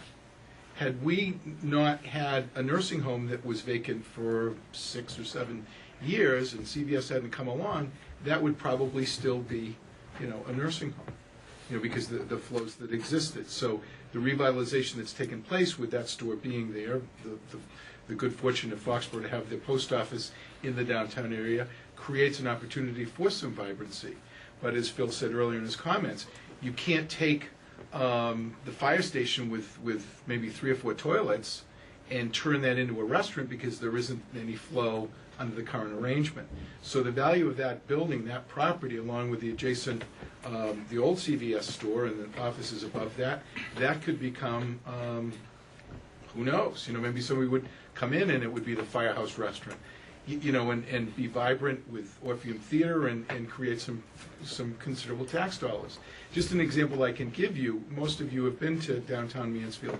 Stern's News Store was built in 1864. It sat there in similar fashion for many, many years. It was a small building with 1 apartment. The store went out of business 6 years ago. The lot was sold. The value of that property on Main Street at the time was about $150,000. Our tax rate, call it $10 a thousand, it generated $1,500 a year in taxes. Well, today it's turned into Glee Gifts and 7 condo units that average price $250,000 apiece. So you start doing the math out, each of those condo units, even with a $10 rate, which Mansfield doesn't have, it's $11.36, but at $250,000, it's $2,500 times 7, plus what the commercial structure is worth. So we've seen an increase of almost eightfold. If you take Tormans, where they put in 18 condominiums and a commercial storefront, you know, Tormans was valued at 400,000. So we've got that probably up 15, 16. So as you know, with tax revenue, wherever it goes, wherever it comes from, it's like a balloon. You know, we increase the value in the downtown, that means that the residents have to pay less because more revenue is going to be generated from that area. So I think it's really an opportunity. I mean, that's the reality. I mean, okay, but to answer your question, that's the reality of, you know, that's where we are right now. There's been a moratorium for a number of years. In this area, you know, we just spent, we're almost finished, about $2.5 million of streets and sidewalks and curbs in that downtown area, so the infrastructure investment's been made. We don't have to rip up any streets to put in additional sewer lines. The infrastructure's in place. You've got a world-renowned common. You've got churches that sit around it. There's opportunity for some, you know, additional investment, and give flexibility to those people that own the stores and buildings that are there now to be able to do something to move forward. And it takes time, but without that infrastructure, that's a basic need. You know, it's water and sewer. Without those two needs, we don't move ahead. So Mark's got the next, but no one's quantified the possible new growth of commercial development from adding this flow to the downtown that hasn't changed in 40 years. Haven't figured out how to do that. Okay, that helps me with my point, Jay. Okay. And I'll make it simple. I'm not going to talk a storm out of this one. The betterments are 18,000 plus. Let's not forget the hookup, which we've all been through last year, which the town voted down by one vote not to hook up to the stadium. This is going to save us $20 million. That's the number I'm getting. 17 million over Plus operation costs. Yeah, plus three. Yep. $20 million going the other way. Using existing infrastructure. So why have the betterments stayed the same from 18,000 last time to 18,000? Because last year we only did five areas. Okay, I'm letting you make your point, because I'm trying to help you here, Phil, so go with that, all right? We only did Now 5 you're areas doing last year, 13. and there was around, I think, 1,200 equalized users. Now you're doing And now we're 13. around 1,700 equalized users. As I said earlier, it's an aggressive plan. Brookside wasn't involved last time. Brookside, with its proximity, it's very costly to build a sewer line up underneath the railroad bridge on Cocasset Street or East Street, and it's got to connect up to Moore Street. And what we're doing this time is we're equalizing the betterment costs or the connection costs throughout everybody. We're not, last year, if you remember, there were 4 phases. Yep. And there was different costs for each phase. We're equalizing those based on the estimates we have are based on a 4-year construction cycle. And that 18,000, which we think is high, but would rather be high than low. We're trying to give one number. We're not going to be jumping around with last year was Chestnut Greens in, Chestnut Greens out, this and that. We're consistent with one number we feel is conservative, is 18,000, and we're spreading those costs out of all over 1,700 equalized users. We feel that's fair and equitable. And those cost estimates, we requested that Earth Tech look out over a 4-year construction cycle with contingencies and standard engineering inflation build-in. So we feel we're being very conservative with those numbers. And I think if I could just make a point, one of the things that I think is going to help us to keep our construction costs low and as sharp and as tight as possible is the fact that it is being phased in over four periods. We're not taking, you know, with the success of a $31 million appropriation and putting it on the street and saying, do it a year. And we're moving from 1 to 2 to 3 to 4, which I think is going to allow us to bid each of those sections out and work very, very hard with the engineering firm to make sure that we're getting the best bang for the buck. Some of the arguments have been, it's a bad economy, why would we want to do it now? And quite frankly, in the construction industry, it is bad, and heavy construction. And I think by having this program go off in the next year or two, we're going to be, you know, being able to, there'll be a lot of competition for bids as opposed to not. So I think sometimes when the economy is bad, when you do this huge infrastructure, you're best to be doing it at a down cycle as opposed to when things are up and running and we're not competing with the big dig. I mean, honestly, I think there's ample opportunity and capacity. Do you really want to use that comparison? No, we're not even close. But again, that took a lot of equipment off as you know, Yeah, through the well, years for a long that's a time. whole different level of, Okay. that kind of equipment doesn't get used on a job like this, trust me. My point is, taxation, improving the downtown structure. Why is the town, and you get all slap me in the face now, why isn't the town gonna not go for a debt exclusion to pay for half of this, to put the burden on the people in the crucial needs areas to cut their betterment fees in half? Because if we're gonna get added taxation that's gonna cover in the long interim the investment the town would make into a debt exclusion, why wouldn't we do that? Because these people, the seniors are approaching me every Yep. day, and these people are crying, they ain't got it, and that's all there is to it. So why can't we do the math that way? Now I'm asking you a question. I've already asked the question. So to Andy and a few other people, you can't do that now and get this through this town meeting. You can get 19, 20, 21 done, but to do 22, you haven't asked for a debt exclusion yet. So how you can't do that now? We don't, I mean, I think that's something that we've been very clear and very consistent with the Board of Selectmen. We think there is a benefit to the whole town. There is a commercial development downtown. Don't steal my focus, Okay, Phil. there is 14 miles of roadway that's going to be There's my focus, improved, Phil. You curb stole to it. Ask him a curb. question, let him answer. Okay, curb to curb. There is, we have an algae problem and we have other issues with the reservoir, and there could be an influence from septic systems adjacent. It could be other reasons, but I'm sure there's an influence. This is my point. So there is a benefit to the downtown commercial development. There's a benefit of 14 miles of road, curb to curb, being done through this $31 million, and there's an overall environmental benefit to the town. So the whole We town- as a board, I'll let you. You guys just yap too much, okay? The whole town as a board, the whole town brought in the same thing. You take the 31 million and cut it in half, the town's getting 14 miles with the new roads. Exactly my point. Why are the people paying the betterment fees for 14 miles worth of new roads? That's not our That's- purveyance. But this That's- is my question to you. Why would you not go for 19, 20, 21, and then the fall, be prepared, to go for a debt exclusion for the town, work with Andy, and everybody else to see if you can get the betterments cut in half so people can afford this. Otherwise, I think it's going to go down the toilet, as you say.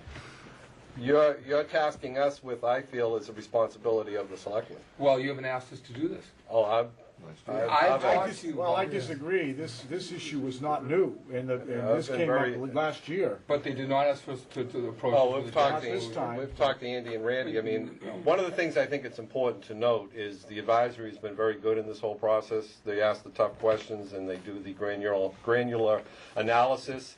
And I think that they, as the Board of Water and Sewer Commissioners, they have the town benefit at heart. That's what we're here for. We're putting out a program that we feel is best for the town, and I think advisory is trying to get to that point and asking the tough questions.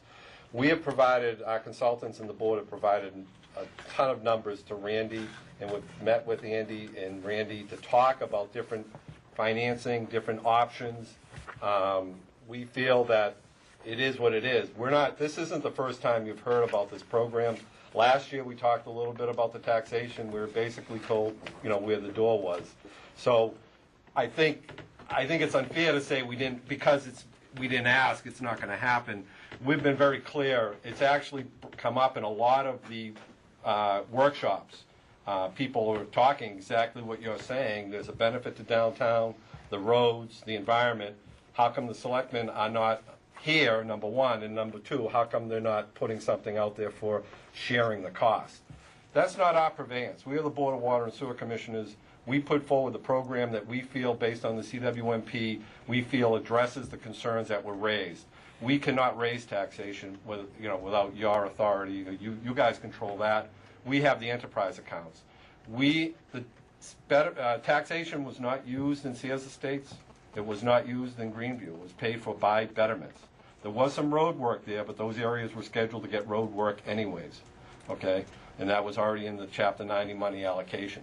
But as far as the sewer programs for Sears Estates and Greenview, they were paid 100% by betterments. Are you noticing I'm trying to help you here? I'm trying to make you understand that we're looking for help. And Your position is, I understand that position. There's certain things that this board needs to do in order to move forward a proposal to have the town defray part of the cost. We haven't done it. Mark's saying that if we're going to do this, maybe Article 22 needs to be looked at in terms of the town's participation in defraying the cost of the betterments. But I agree with you that some of the responsibilities here, but whether we are willing to take it or do something with it or have a discussion about it, maybe the sentiment isn't here to participate, Phil. We don't know the answer to that. My point, There's a logistical problem and a legal problem with trying to split the cost of the project at this late date. There's no way of getting it on the ballot. Yeah. Ballot question. I don't It think needs it to can be two done now. votes. No. It needs a town meeting vote and a ballot vote. Right. And if you change the motion at town meeting, you can't wait till the fall to call an election. Well, the only other thing, and probably going down the wrong rocky path on this, but we could withhold, 22 if there was going to be some discussion about what the board may or may not that's choose what to I'm do. saying. Okay. If you hold, now hear me out, Go ahead. all right? I had this talk today. We can't put it on the ballot. You can't amend the article to that extent. Correct. All right? We have an election in the fall. We have the presidential election. Could we not put it on the ballot then?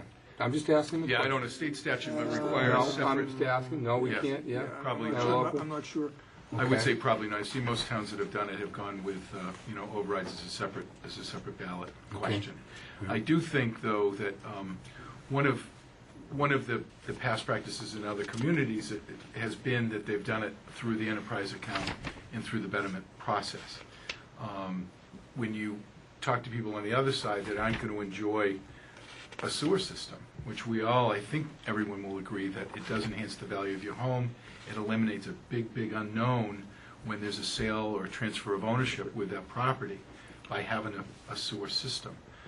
So there's some that I know it's difficult, and trust me, I was faced with a betterment when it came down 106 that was pretty heavy, and I've spread it out over 20 years.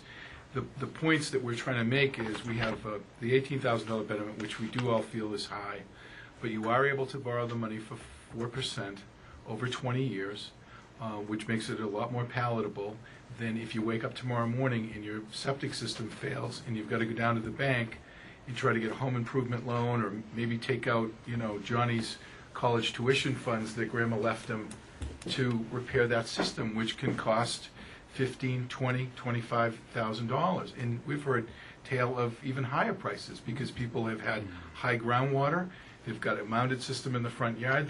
The whole community changes when things start to go south on that. So we're trying, and I've got to commend the water and sewer commissioners who have been at these meetings to work with people and try to answer the questions, and I think have done a really good job of trying to put all the facts in front of folks. And I know you have a serious question about it.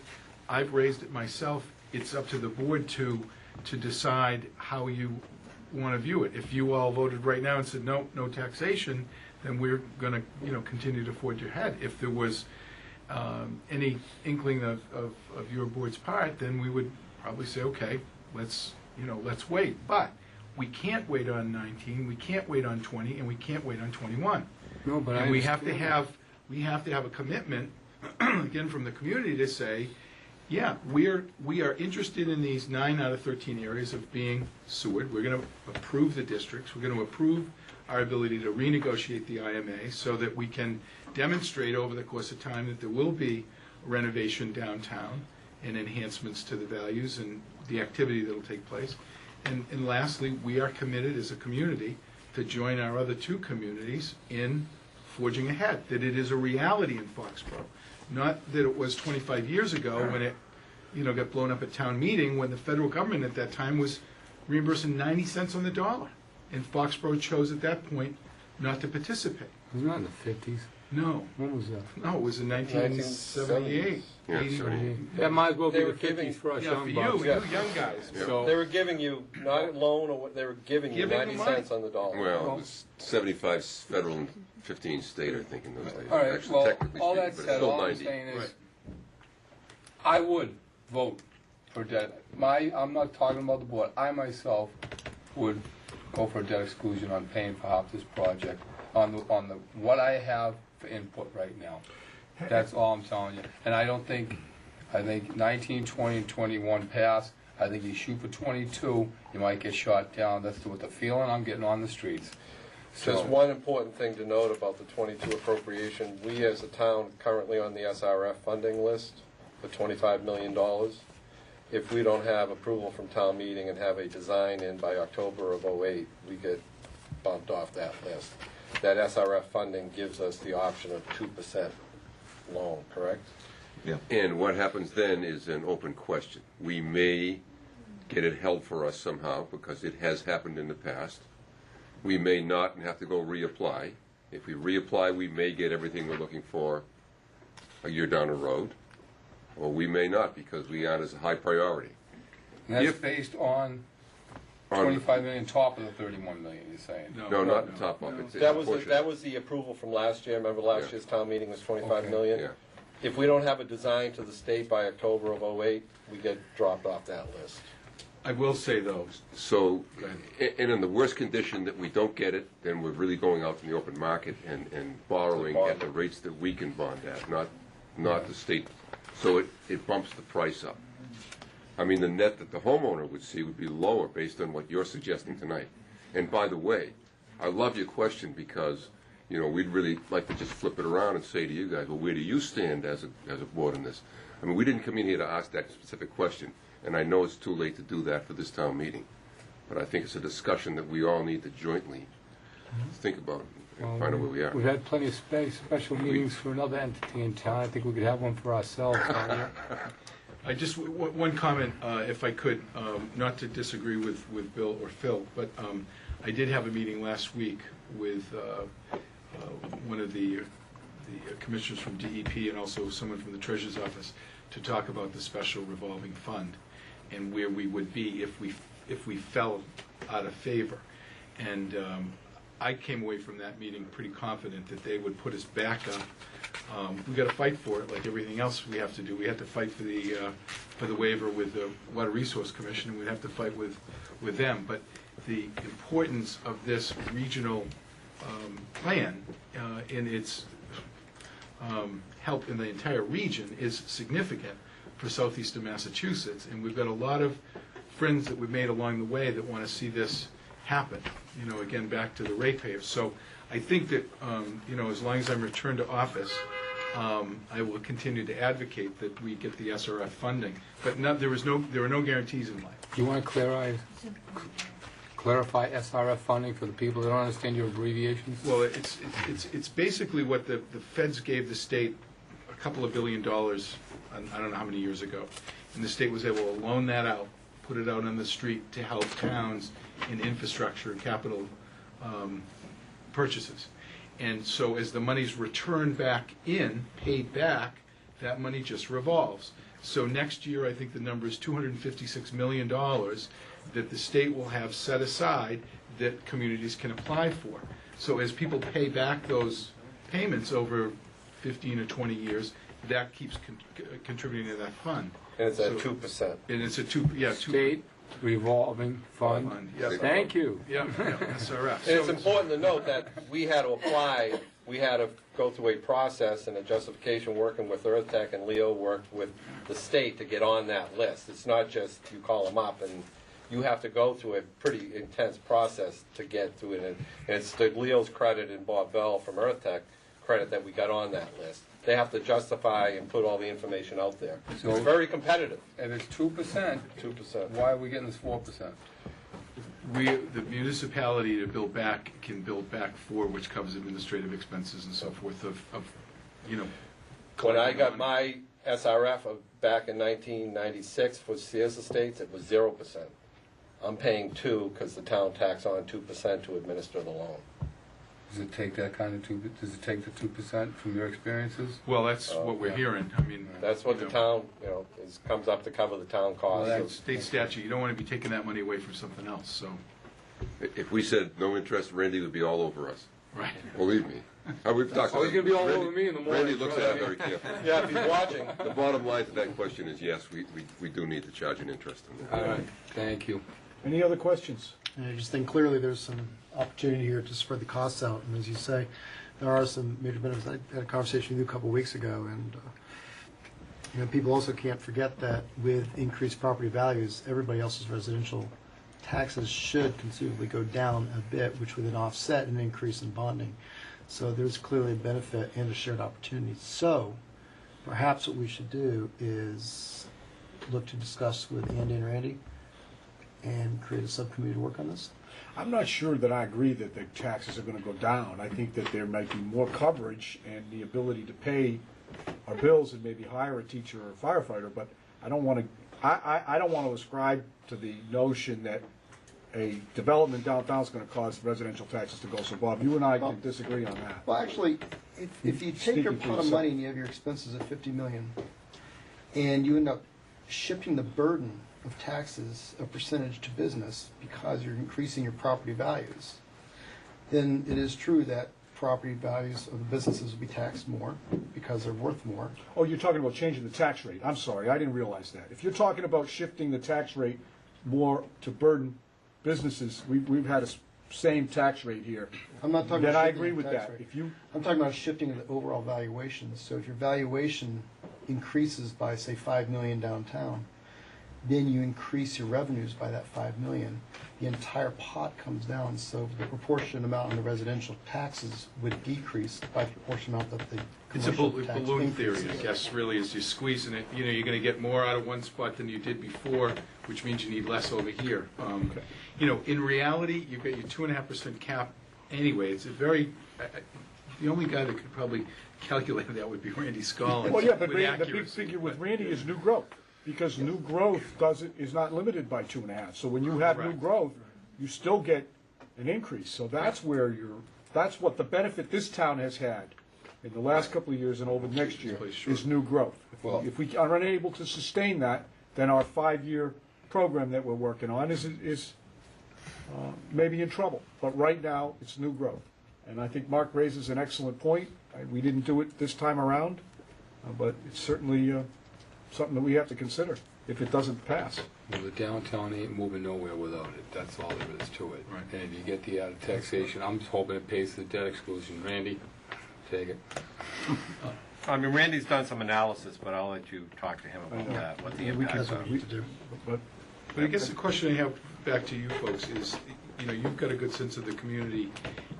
I would hate to see it fail to be brought back, once again.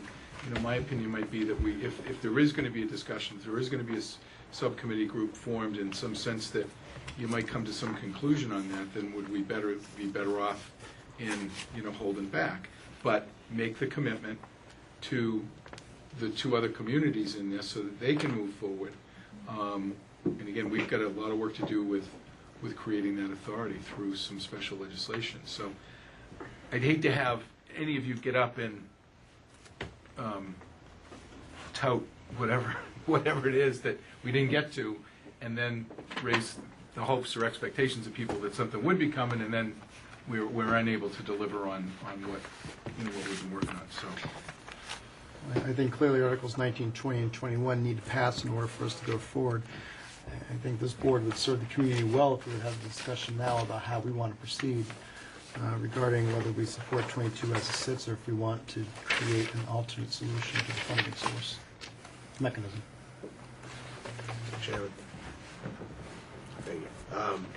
I agree with Mark, and I think you, Bob, it is on this board to look at additional funding sources, and I think, I can't commit now that I'd supported debt exclusion. I supported it in principle, just like I did with this when you guys came before us last time, and said I support it in principle, yet I'd have to see the numbers first before I can support the deal in its entirety. And I'm inclined not to, simply because of the betterment costs, and I think with a debt exclusion, I'd be willing to have that discussion and see that this board looks at every opportunity to kind of defray some of the betterment costs. I mean, we get lost sometimes in, Sears Estate did it, or this neighborhood did, or this neighborhood did. But the bottom line is, it's real money that affects real people. I'll speak parochially. I'm certainly not somebody that makes a ton of money as a telephone worker, and I don't think I spend excessively either. But $109 a month simply for betterment, in addition to now a sewer user charge of $46.44. Your own numbers at $155.44, plus what I have to spend to, take care of my existing septic tank, possibly rip up a driveway, bring the connection out. I mean, that's gonna hurt. That hurts. And as, somebody. That was. Let him finish. No, I agree. And Phil, and let me say too, I think you guys have been fantastic getting the information out. Phil, I'm surprised you still have a voice having out all these meetings. I know you did Charlie Masterson's show and coming before us. And I appreciate that. This is gonna hurt, never mind that the senior's on a fixed income, but somebody like myself trying to start a family, who certainly is, living paycheck to paycheck. I mean, this is hard. This is hard. I understand the needs, in town, with the downtown and the critical needs areas, and that's a real problem that we have to face. I think it is on this board that we need to look at additional funding, to address that. I'm sorry that we haven't, over the years. I think it's something we need to do. I don't want to see people in the critical needs areas subsidizing a project that certainly benefits the entire town, whether through roadways or through additional development in the downtown, where the cost could potentially be forcing people to make a decision to either not pay some bills or to move out of town. And that's a painful reality, especially with all the costs on the rise nowadays. So I support Mark's idea that we should look at defraying some of the costs through a debt exclusion, and I'd be willing to make that commitment tonight, Mr. Chairman, as we go forward. Is that 2 or 3? Linda? Hi, how are you? I have to agree with Paul. Obviously, Paul stated it a lot better than I would have said it. However, I guess there's a couple things that it'll take me 2 minutes, promise. I just need to understand, I guess, how we've approved some of the major developments around town if we are in such a bad need for, that we're in this bad situation. What major, give me an example. Oh, let's see. There's one down on Housing 140, housing developments. Well, perhaps the private Hanover septic. Group. They are private septic systems. Kirk. And the Hanover They have Group's good gravel. a great example. They thought they had the flow available to them.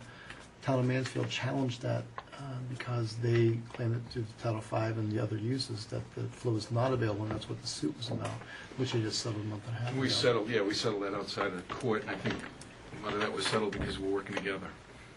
But Chestnut Green was done because they're putting a package plant in on their site. They're going to have a sewer treatment plant on Chestnut Street. Right. Patriots But Place now, has. they're gonna have a septic system done on their, They have it. So building their own. and our new guy is gonna come right down that street, correct? No, we're going this way. Is water gonna come down that? Is sewer coming down that? Yeah. Which And, street? Down Chestnut. Down Chestnut Street? No, not at all. I think the extent is Baker Street. Baker and Well, around the other way. What about We'll pick up Church? Chestnut, right? Oh, We still pick Chestnut up going Chestnut. towards, Pick up Like Chestnut exactly the other way. going towards Mechanic, correct? Yeah, it's the Ponce would come up on its own. But their They'd be real Chestnut Green close. is out of it. Yeah, well, they're out. Okay, I'm not gonna talk about Chestnut Green. I'm talking about, let's see, there's a house, a new street. Across from Chestnut Green? No, get out of that area altogether. There have been new developments. You can't tell me that, because Right. I feel You're like absolutely, if I... no, you're absolutely right, but, and you don't need to name I one. know that my town is growing. Yes, you're And I know absolutely that my town right. has There's new a- homes going up every day. You are absolutely right. Right across the street there from that development, there's the street that goes in called, the whole development that goes in, that loops around to Main Street. Right. Behind the conservation. Right. And, What's it? Governor's Meadow? Governor's Meadow. Governor's Meadow. Right Beautiful up there. homes. Yep. Nice development. It's great. They're all on septic systems. Okay. And any home that's built today would be built on has to be built on a lot that can support a Title V septic system. Mhm. Now, certainly there are mistakes made and people's systems fail, but that's not the kind of thing we're trying to correct, because in general, those areas will support septic systems. The areas, if you start to look in more detail at the areas that we're really trying to pick up, they're the older areas that were put in years ago before Title V existed. You've got quarter-acre lots, you've got lots with high groundwater and so forth. And then Title V came along and said, well, you need a septic system this big, you need a leaching field so far, you need to be 4 feet above the natural groundwater level with the bottom of your septic system, so there's time for the bacteria in the air, And Bill, blah, blah, blah. and some of those old homes, that's exactly what they did. They went out and they spent the $20,000. There are. There are. Okay? But now what's going to happen is this is going to come down the street. of my neighbor who just put in a septic or whatever we want to call it, and spent the $10,000 or $15,000 on it, and it's coming by that house, and now they have to spend another 18 or 18.5 just because it's going by the house. Am I wrong on that? No, or am I right? no, you're not wrong. Okay. You're correct on that. All right. Well, but In the new developments, we should never see that. Okay. Okay, so I was trying to All answer the question All about the new that's developments. Okay, that's Okay, that's now, fine. the issue you're talking about there, Because, can I just, one more thing? absolutely. Is that because there will be no sewer line going down any street that has a new development on it? Is that right? I believe that's absolutely literally That's true. right, okay. And if there were a sewer line going down there, we would still have excluded those homes from the sewer district as we're trying to set it up. Those new homes. Yes. You know, I heard the word remedial sewer district applied to what we're trying to do, and I think it describes well what we're trying to do. We are trying to remediate problem areas in the town right now with this sewer plant. We are not trying to, you know, get a bunch of other people. Now, the other issue you raise of somebody built their septic system, renewed their septic system a year ago, 6 months ago, like some guy at the meeting last night said, Yep. 2 years ago, 5 years ago, those people all think of those as brand-new septic systems. They think they've got a long life with them, and many of them do. Many of them are still paying off those septic systems. And they will be. They are not anxious to see, it's an absolute fact, they're not anxious to see an $18,000 bill come to them, even if they can pay it over 20 years. Right. Absolutely true. That is a definite problem which we are very sympathetic with. And that's why I think that the board does have a decision to make, because I agree there's obviously a problem, because you guys have told us this over and over and over again. Might be different faces, but you've told the town that there are problems. And I think that 19, 20, and 21 should pass, because we have to hook up with Mansfield, and the regional effect, I think, is a winner. But I'm so concerned about 22 and the money situation, as well as people don't, if it's not broke, don't fix it. If I Can I try to address that, and it'll only be a partial answer? Yep. You may not even consider it that. But one of the things that we have been working on now, and even under the existing plan we may be able to do a limited amount of, is working out a way for some people under certain defined conditions to defer paying that betterment. So that if they just put a new septic system in 6 months ago or a year ago, for example, maybe 3 years ago even, or 5, that they could instead wait until, let's say, for example, 10 years down the road before they started to pay that betterment. And that, at least, as we've discussed it with people, seems to be a lot more palatable. People know no one wants to replace a brand new car with a new car. But it's, you know, if you're replacing your car that's you know, reached mid-age, that's a little bit of a different story. And everybody worries about that septic system, whether it's really going to last the 10 or 20 years that the contractor said, or whether it's going to go belly up sooner. So if there were additional funding, and I'll only use Mark's figure as saying paying half, just as an example, because whatever that figure turns out to be, that figure could be used to some extent to reduce that overall betterment. It could also be allowed to provide some flexibility in our effort to help some people defer, because some people will be hurt very badly or feel very pressed by this kind of thing. Well, So there are options that I think as a joint venture we could discuss. I think it's important. It's very important. I mean, we've had the public workshops, and I hear what Paul's saying. I had 4 young kids in 1996, and I got $8,000 in 1996 was a lot of money, and I was hit with that betterment cost. And those are the challenges, but I looked at the overall health benefit was outweighed the cost benefit, and I thought that was important. See, as the state's had a history, and I knew that sewer was the solution for that area. If I stayed and waited for the town to come up and pay taxation to help with that, I'd probably still be on a septic system, and my kids would be playing in a puddle in August, and it hadn't rained in a while. So I'm a realist, and I realized that betterments was the best way to go. And I didn't put a value on health. That actually was what triggered me to get on the Board of Water and Sewer, because I thought it was important. I felt I participated in that, and the things we learned and did for Sears Estates was benefited over to Greenview. So that is where I think it's important that I understand exactly what you're saying. I know. We've had these workshops, and we hear the people come in and Yeah. talk to us about this, and we're not trying to hide anything. No. Nothing's behind the No. curtain. No. We No. put all And these I'm- costs out there, and as Bill says, the sensitivity that we have to people with just replace the system, just, can't afford it on a limited income. We even had a special session at the senior to address Right. their specifics. So we're trying to be sensitive to that. No, I know, and I do appreciate it. I mean, And Jonathan Brooks, who's been very good, he's here tonight, he's still here, is working with Randy, and these are concepts that he's a lot higher thinker than I am, that he's come up with to look at the trends of how people pay betterment. Some pay it on day one, some pay it on 5 years, 10 years. Is there a way that we could defer a certain percentage of those people while still making the program solvent, meaning we have to still pay our bills? We have a fiduciary responsibility that we need to pay those bills.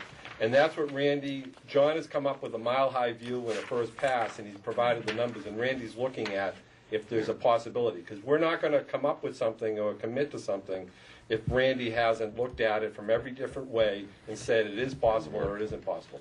Well, can we get back to the original question now that I answered, Paul answered, I believe Bob answered, because we can go on and on with this all night. We have other things to take care of.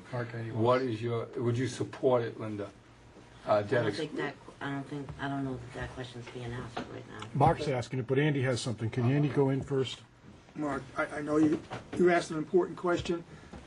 I support this regional approach to this plan and this project.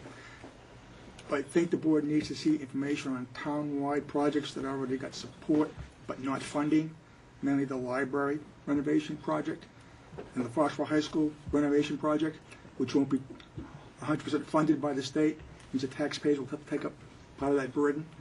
So I need, and you're talking debt exclusions, so when you throw the word debt exclusion out, I think you need to look at the whole picture. But that's what I'm saying, but we were talking about, just how we feel, not whether we support or not. But my point is, Andy, if we're going to get a revitalized downtown area that's going to support more tax base that would pay for that singular debt exclusion, why would we not crunch them numbers and see what we could do? Because otherwise, if you were reading the Beacon today, you got more foreclosed on property in every town and every city and everything else around, and property that's just abandoned that's not getting taxation as it stands. Yeah, I know, but you've got to look at The everything. big picture. When you're talking debt exclusion, you have to look at everything. It's a dirty word.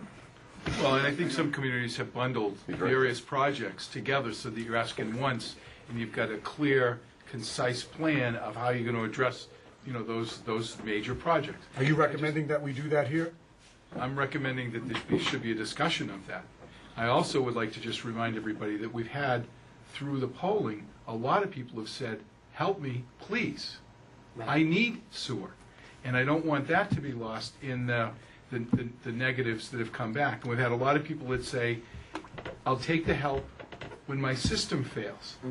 Okay? Now, if somebody says that there's a whole neighborhood that could, ultimately, the soils are similar. If a neighborhood saw a progression of failure, we can't just decide that we're going to build it tomorrow. I mean, this is basic infrastructure that needs to take place in any community that wants to continue to thrive. And, I know the betterment's a big number, a huge number, but I also know that it's never going to get any less, and the regional, which you seem to all support, has come through in a huge way to support all three communities. So There's nothing to prevent a favorable action on all 4 articles and a subsequent study by this board or anyone to determine whether or not a Proposition 2.5 override ought to be placed on the ballot to see if the remaining taxpayers of Foxborough will consider paying the cost of the plan. And if that's something that you're interested in, Mark, I think, as we go forward, I think that's great. If you would take the lead on that, and we can still go forward with these 4 articles. We can sit here and talk about these things, but at this point, I don't see where we're making too much more progress. What you guys have done has been, you do great work, you're relying on a $600,000 study that was done a few years ago. There was a blueprint for that. But the issue is ultimately how are we going to pay for it? And right now, we have no ability to change the mechanism we've put in front of town meeting, which is a betterment solution. And as we see the project, right? Right now, we can't change that for town meeting. What's the language in the warrant article? I thought it said, I believe you were going, yeah, it gave various alternative wording. yeah, I believe everyone had decided on a path for the motion. Yeah, I mean, again, That did not include a 2.5 override or a debt exclusion, right? Right. Alternative no, it doesn't, funding. it doesn't say that we're gonna do a 2.5 overage, All no. right, but this is not, this is a work in progress. Yep. We have these 4 articles to create the regional authority, and it's possible it could be funded on betterments depending on the vote. But I think that's not what's been discussed, though. that's not the final? Not the meetings I've been No, the attending. current article reads, Hey, funds to repay. gives you options. Yeah. That's not changed, but the meetings I've attended, there's been only one option that's been supported today. No, I'm just saying the language is in there for receipts, sewer surplus, betterments, taxation, and debt exclusion. It's in the current language. But it's not asking for an override, please, let's be clear on that. No, I know, I'm mean, just saying that's, I'm And just it reading was what's your in there. point that we went ahead with potential expansion of the library without committing money, and we went ahead with the potential renovation of the high And they're school both on funding lists. without committing the money. And that's, But the library. that's to be asked for. So you have to So consider that. I think that would be great if you would work on that project, Mark. I appreciate it. We'll see how it goes. I'm going to reiterate one more thing, though, Jim. I mean, everybody. Sorry, Andy. The library is the library. The high school project is the high school project. This is something where the town's benefiting as a whole, as the Commonwealth of Foxborough, at the cost of 1,700 citizens. That's my point. The roads are in shambles as it is, as Mike Stanton, our latter selectman would say, they're in shambles. We're getting new ones. It's everybody's burden is the town of Foxborough. I'm in South Foxborough. I'll never need sewer. I get the best gravel in the world. So that's my point. No, I think it's a great one, Mark. If we had seen this, or clearly you've been thinking about this recently, if you had thought about it earlier, we might have been able to have this discussion in December or January. I But did. But it's not, Well, we've been very open about. I hadn't heard about it, Mark. We didn't come here, but Nah, nobody listens to me. we need to move along. I just have one question, Jim, Yeah. for clarification. You mentioned 1,700 equalized users. Just explain equalized users as opposed to...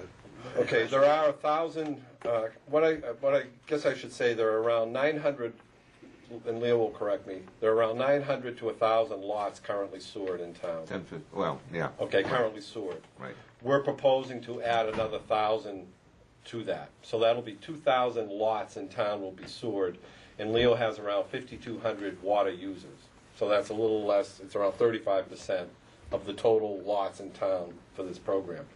But addressing the equalized users, when you deal with apartment buildings or multifamily with one water meter, it's based on the average, it's been calculated, 10,000 cubic feet per year is the average water user in town.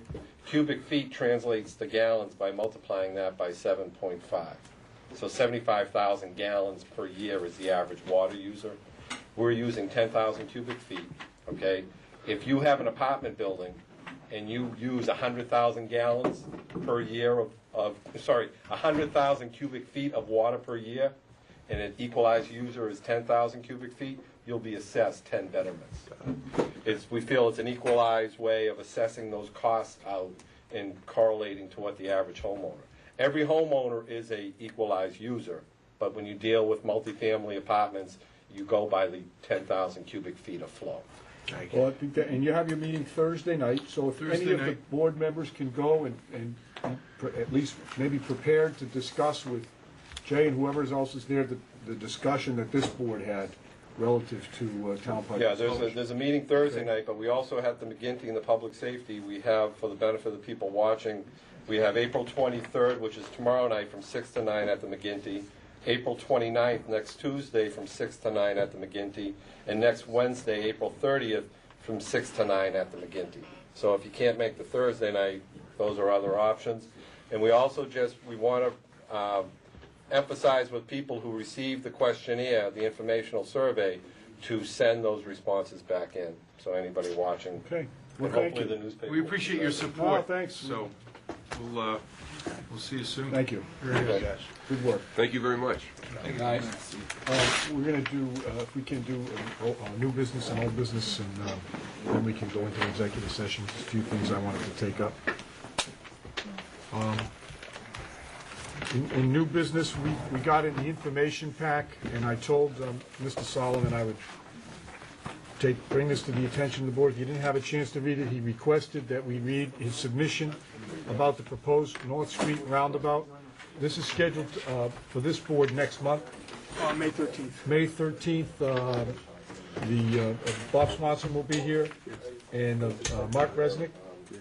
I don't know if the planning board is coming, or planning board will be here, and Mr. Solomon and the residents have been, I think, alerted that this issue's coming up, so I promised him I would ask that it be put in the information package, and if everybody can read it, review it before that meeting, I would appreciate that. We have Serenading Seniors is celebrating their 10th anniversary on May 14th at 11:30 at the Senior Center. Can anybody make that? May 14th. I'm gonna have to wait till we get a little closer, Jimmy. Okay, I can't. I'm working that day. I can't be here. Mark, 11:30 on the 14th I for the can't do seniors. any more We days. always enjoy hearing the serenade. Doesn't look like we're going to be there. Paul, if you can make it. My Yeah, schedule. I'm similar to Linda, I'll have to wait. I have to wait for this, yeah. We got a memorandum from Gellerman and Bushman on the dog park warrant article, and my reading is the town council has given us opinion that maybe it's legal and maybe it isn't. That's my reading of it. So I don't think that question's settled. You're free to read it yourself, and if you come to a different conclusion, bring it up to me next week. But I don't find anything in here that answers the question that we asked. Which question? I think that Andy submitted a question whether or not we asked this office to review the legality of the proposed dog park warrant article. And town council goes on to say, I think, maybe it's not legal, maybe it is. So I would ask you to read it between now and next week. If you come up with a different interpretation, maybe we can talk about it. We talked about creating a list, I'm in old business now, if you don't mind, of executive minute I haven't got meetings. to it. I'm just, Yep. it's in my folder, Andy. I'll keep that there. Foxborough Cable Access has invited us on Saturday, May 3rd at 11 o'clock. Is there anybody going to be able to go to that? I will be there. Bob will attend that. So Paul, we're 2 out of 5. No, 3 won't have a meeting, right? Not me. Is that enough? Did that.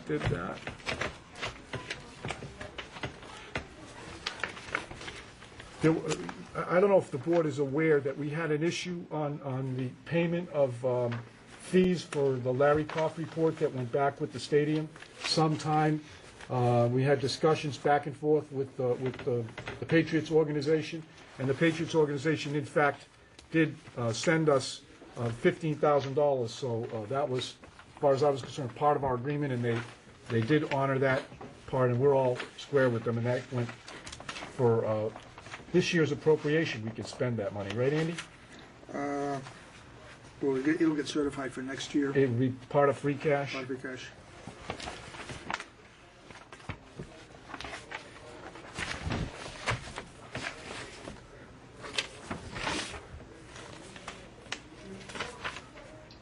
Okay, that's all I had for new business. Anybody else? That was my new business and old business. Mark? I don't know if you want to call it old business, new business, but we have a police report in front of us about an incident at the dog park.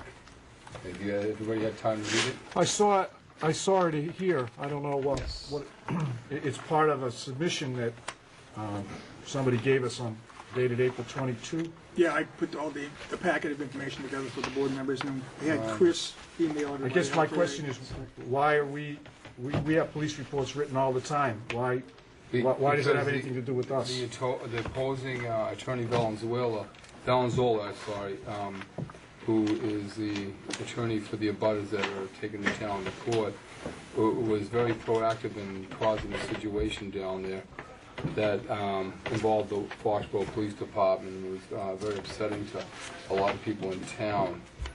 And, Well, who called the police? The monitor. And the police responded? Correct. And police wrote a report? Okay. So, my question is the board going to stand by, or should we? Basically, I would like Sam Perkins to comment on this if we could let him. This whole situation is getting more upsetting. It's involving now the police department. I expect it to continue, and how do we handle this? If the board's going to always look for ways to control the dog park, how can we control this from happening? Andy, who has jurisdiction over the police department? Chief O'Leary? Chief runs the department. Does this board have any authority to tell the chief how to run the department? Not day to day, no, but I Okay, mean. so I guess what's your question, Mark? Well, I can't see that an attorney can go down there and act like this and represent his clients. I find it very upsetting, James, that he can go down there and pull this off and basically tell public volunteers that they're violating civil rights and every other thing that went down there. If you read the report, I mean, I can read it publicly right now. I'd rather that I asked Sam to comment on this. I mean, I think there's legalities involved here. I'd be very interested in hearing Attorney Perkins also. Well, let's pose a question to him to be answered then. What's the question? The question is, should an attorney Valenzuela be representing these people after reading this police report and the antics that he pulled down there? Okay, can you answer that question? I can answer that question. I'd also request that the board hear a recommendation, which I have, because I think that what happened last Thursday is directly relevant to the litigation that's going on, raises problems that raise questions about what Judge Long's order says and doesn't say, because Attorney Valenzuela, according to his own letter, not just the police report, made a bunch of representations when he and some of his clients went to the dog park about what Judge Long's order means and doesn't mean. Representations which I don't agree with and which I'd be very surprised to hear Judge Long agreed with. I think it also raises the issue of if, in fact, there are going to be ongoing questions about what Judge Long thinks are appropriate rules and regulations for the dog park in light of his order, which set out at least a minimum set of regulations. The simplest way to avoid incidents which come close to being a breach of the peace, which I understand this one was, the easiest way to avoid those is to simply go back to Judge Long and say, do you agree with what Mr. Valenzuela has said? Do you agree with the current set of rules and regulations that have been adopted by the Conservation Commission? And I would hope that that would be a way to preempt a series of these incidents, because if history is any guide, I see no reason why Attorney Valenzuela and his clients wouldn't be back there with fishing poles next week, or with some other way to test whether the current rules and regulations, to the extent that they don't just verbatim quote Judge Long, are actually acceptable to Judge Long. There you go. Counsel suggested he'll file a motion to get clarification from Judge Long as to whether or not what went on is within the parameters of his order. Right? Yep. Okay. Do we have to vote on that? No, he's an attorney in a lawsuit is going to take a position that in order to defend his clients, he has to bring this motion, correct? I think that that is the quickest way and the easiest way to solve the problem of to what extent can the plaintiffs continually test what the proper rules and regulations are. Would be plaintiffs or anyone. I mean, we're not. You don't mean to exclude everybody else in your motion, correct? Correct. You're going to get a clarification from Judge Long as to who can use that park and who can't, and under what circumstances. Sounds good to me. I mean, is that? I'm trying to paraphrase what I'm hearing, so that we.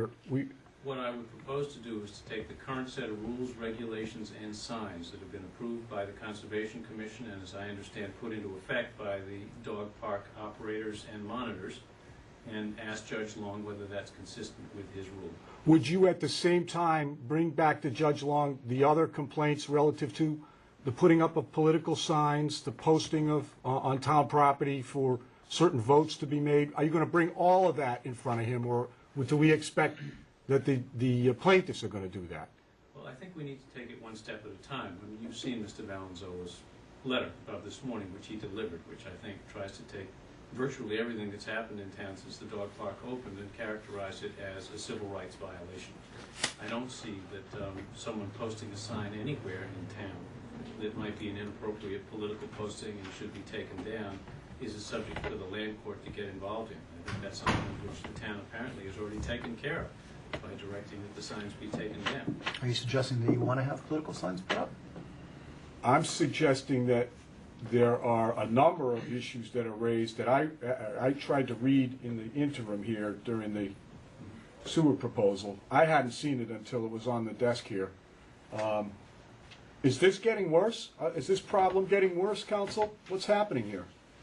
I think it's probably a little outside my purview to talk about whether a problem's getting worse or whether it's getting out of control. I do think it's clear that the plaintiffs and their attorney, which is quite an unusual thing for a lawyer to do, have decided that engaging in civil disobedience to test whether or not the rules are acceptable or not is something they've done once within days of when the dog park reopened, and it would, I think, be naive not to think that those tests might continue unless we get a clarification. There are other issues, obviously, that they've raised, including political signs. I don't see those being implicated in the operation of the dog park or the question of whether it's a permissible use of conservation land. Those are the issues before Judge Long. So you have, in your mind, an understanding of an appropriate solution, and it addresses Mark's concern. As I've described, yeah. Okay. Basically not to drain the municipalities from being pushed and have to, the police department can't be responding to all these situations down there if there's other things and people to protect in this town. If they're going to drain the municipalities, going back to my comments I made a month ago, which has come to fruition. So this is my situation. So it very concerns me that they're going to go at this point to do this, and that's why. This board voted to approve the defense.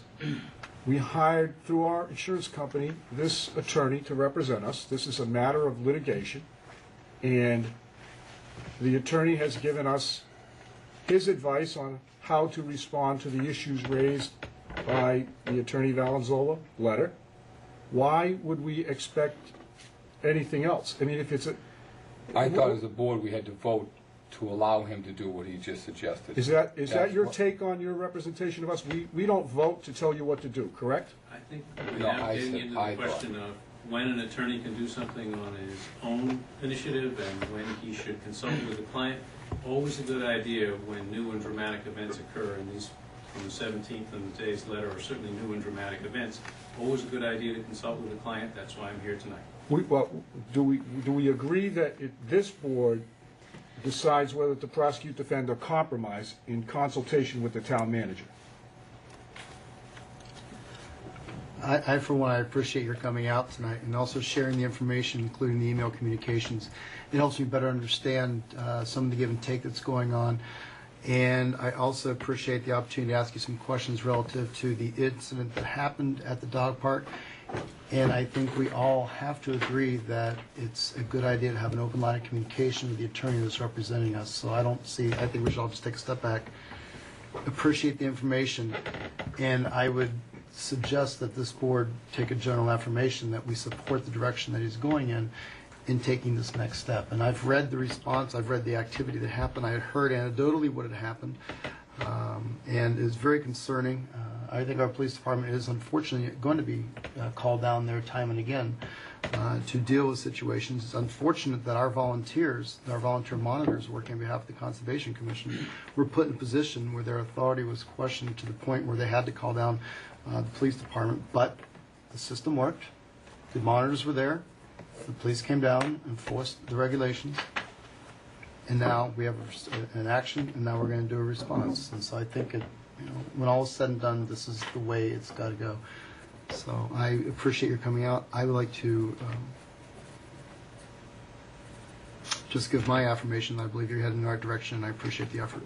Well, when this board voted 3-2 to defend this lawsuit, this litigation resulted. And there's a cost, a greater cost than the insurance company deductible of $7,500. And it is in terms of disruption at the park. It's in terms of a 30 or so document request from an attorney under a general law. There are depositions scheduled that are disruptive to schedules so that there is a cost. But this board voted to do that. And what I'm saying is that we don't, other than deciding whether to prosecute, defend, or compromise, this board can't engage in telling an attorney how to litigate a case. I don't think. That's You're my saying question. that in your, I apologize for bringing this in, but that in your practice, you never go to a client and say, well, we're at a choice point, and I'd like some direction as to which direction I should go in? That absolutely should happen. And I heard the opinion of Sam Perkins as to how to address the issues that Attorney Valenzola raises. He plans to file a motion and have some clarification on that. And we thanked him for his information. I affirm that that's a direction that I would like to see him going. And other than that, I don't know what else there is to say. Well, do you guys want to talk first? No, I got another question. I think, I agree actually with Bob and Jim on this, that look, I mean, this is the way it has to happen. I don't think that this board needs to take any additional votes to allow Sam to go forward. You know, what was tested by people in town, or what was tested at the dog park, was the exact order that Judge Long issued. So I think it's absolutely under Attorney Perkins' purview to go back for clarification on the order. I mean, that's what was tested. It's not something that's, external. It's that exact order. So if he goes back for clarification on that, I don't think, it requires any additional action from this board. What about, what's the word on summary motion? Summary judgment. I can't say, I'm so cotton mouthed right now, but thank you. Does the board need to vote to have you do that? I certainly would want the board to let me know if they thought that was an inappropriate way to go. I do think that's something of a no-brainer. That the quickest way to resolve the case that's known to the law is summary judgment, and I think that I would expect that as my clients, you would not want any delay in trying to resolve the case. There is no guarantee that it can be resolved quickly. If I may, are we not all of the opinion that the question as to whether or not a passive recreational use includes a dog park is one that is not settled by the courts? I'd agree with that. And isn't that, didn't we also have a talk about that's a question of factual determination that the court will make? I think that probably is true. And isn't it also a matter of summary judgment law that when you have a factual dispute that has to be settled by a trier, that's not an appropriate motion for decision at this particular time? Am I incorrect? No, that would be correct if, in fact, that's the proper characterization of what we intend to present to the judge. But, Jim, as I imagine you can guess at this point, I have a slightly different characterization. Well, I guess those are the things that we're not getting, Sam. We're not getting your characterization. We're not getting your understanding of where the case... And I'm glad you came, though I didn't know you were coming tonight to discuss your characterization of the particular case and where it's going and what your intent is. So, Happy to answer any questions. well, rather than answer the questions, I'm happy to hear what you have in mind. On the summary judgment issue, if it's possible to end the case quickly, I would like to try. My proposal is that we propose to Judge Long that if, in fact, the rules and regulations that he has imposed and that the dog park has adopted are followed, that as a matter of law, he would find that a dog park operated in that fashion was passive enough recreation in order to qualify as an appropriate use under the conservation statutes, or any other legal standard that he finds applicable. In other words, rather than him having to make findings of fact about how the dog park is operating today, next week, next year, or 15 years from now, he would say that a dog park set up with these characteristics is appropriate for use on conservation land. That was how we would try to present the issue to him. There's no guarantee that he would agree to decide the case framed that way. There's no guarantee that he would proceed without allowing discovery by both sides on issues of what actually has happened up till now. But it's my judgment that that is something that is worth trying in order to resolve the litigation quickly. Didn't the original court order contemplate the Foxborough Police Department becoming involved at the dog park? There's no question that the judge talked about the issue of whether or not monitors who were not law enforcement officers would be successful. What can you just enlighten the board and the town as to what the judge meant by that and why? Whether or not you think that the response of the Foxborough Police Department was appropriate, is it to be expected in light of the ruling that the judge has made?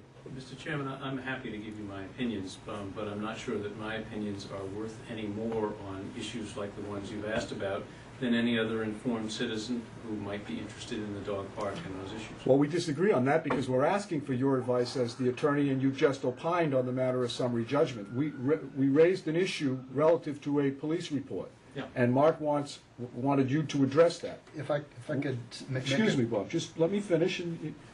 Did the judge's order contemplate the intervention of the Foxborough Police Department at the It actually park? requires it. It Requires requires it under okay. certain circumstances. All right, thank you. Bob?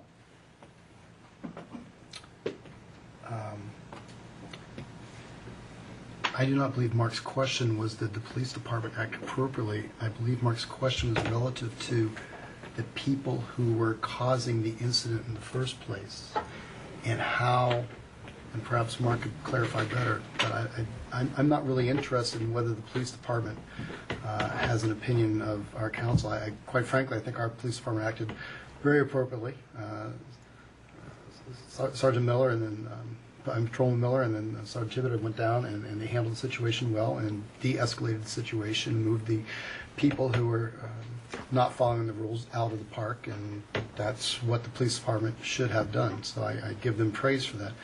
I think the question is more to the point, is it appropriate, and Mark, you can correct me if I'm wrong, but is it appropriate, in your opinion, that the attorney become an active participant in an action where he's now going to be part of the incident as opposed to an observer or someone who is defending a position where he's now actually going to have to defend himself and his actions?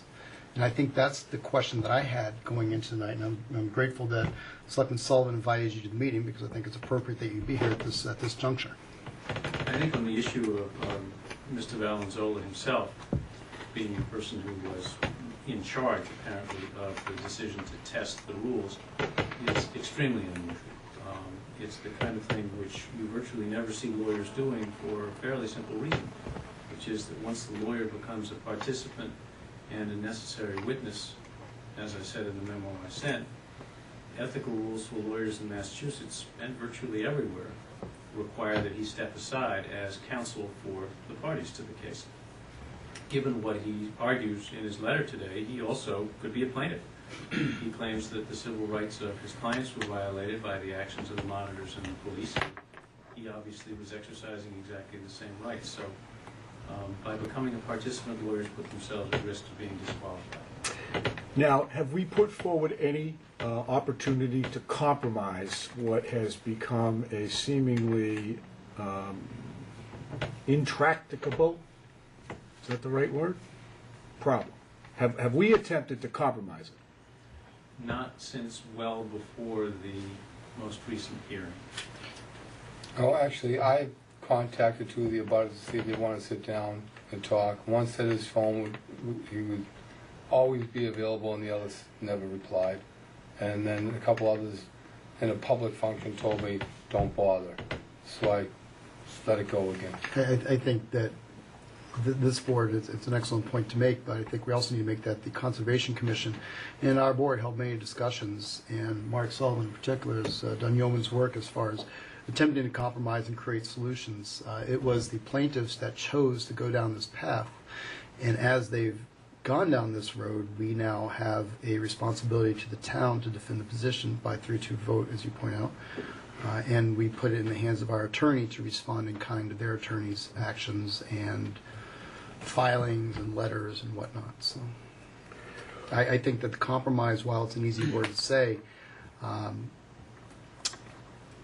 is a little bit of a red herring in that the attempts to compromise were not met favorably before, and now it's at the point where if we were to compromise, and Mark, it's interesting, you said you had those communications, if something were to come of that, it could be used by the plaintiff as another leg to stand on for their suit, and that's why I'm not comfortable having the communications outside of our attorney, and I'm glad that you're here to, again, review this with us. Right. One of the things I did want to raise with you, though, early on, you said that you would share all the paperwork that you had with everybody, but I haven't seen it. Are we to be expecting multiple packages to come in, Sam, or how do you intend to communicate with us on a regular basis?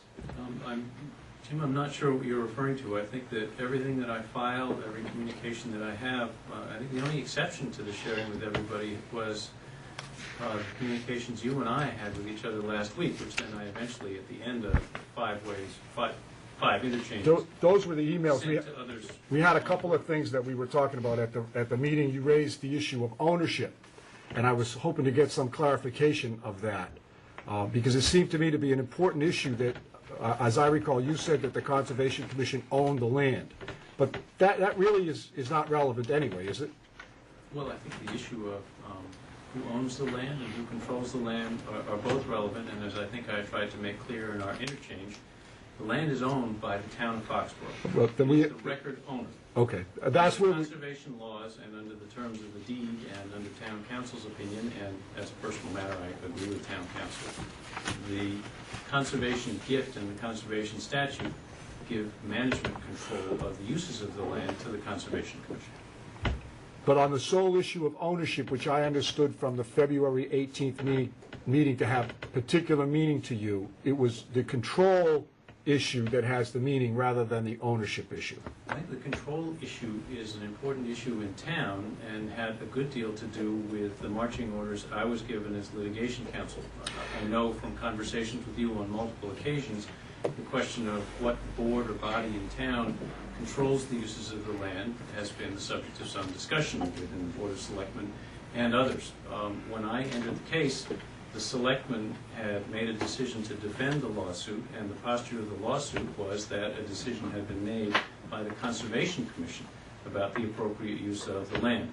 So I am defending the position of town council and the position of the Conservation Commission as the appropriate body to make that decision, and having made an appropriate decision. And the other issue that you and I were discussing was, and I'm still waiting, I keep saying it, but I keep waiting for our lawyers to say it, that the question remains unanswered, and that answers in the form of case law come through appellate decisions. So can we not ultimately expect to see this thing through? The town of Foxborough is the town that will litigate the issue of whether or not a dog park is a passive recreational use in Massachusetts. That certainly is one way the issue may be framed and decided. There are alternatives, but that's the most likely one. So what we can expect is that regardless of the outcome of a summary judgment motion or a trial, that the case conceivably could be appealed and then appealed again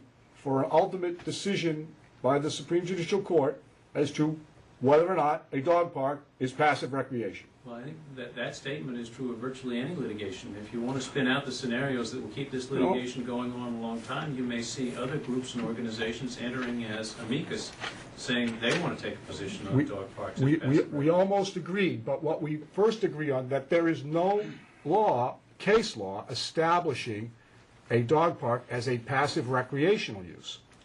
Absolutely, no decision on that at all. And there are sometimes cases make rules, and those rules are followed, and the fact patterns fit within the rules, and we know how it's going to come out. But when there's no rule, the rule, unless it's made by the legislature, comes through the appellate process at the SJC. Absolutely. Okay, so just in terms of what we can expect as a town, this is something that could go on and on, up an appellate ladder over a course of 3-4 years? That certainly can be true of any appeal. Yep. And there's nothing that would prevent us from drafting a compromise plan that we could take to the plaintiffs and say, look, we want to settle this case, compromise this case by, for example, moving the park away from the direct abutters, maybe over to the side, maybe reconfiguring the fence, maybe limiting the hours so that it's not constantly expanding with more monitors from 7 in the morning until 8 at night. And we could present this and say, not only to the abutters, but to the town of Foxborough, that we as a group of people made a reasonable compromise to prevent what could be a very long, protracted series of decisions and briefs, etc.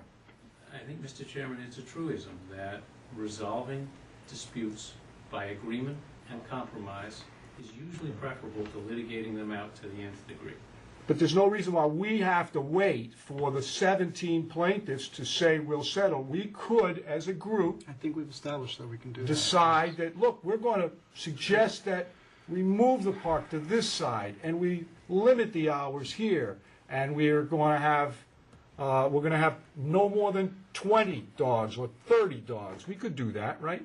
Everything is possible in compromise. And probably all of this would stop if we did that. Well, I don't know. I'll reinstate that I tried to make.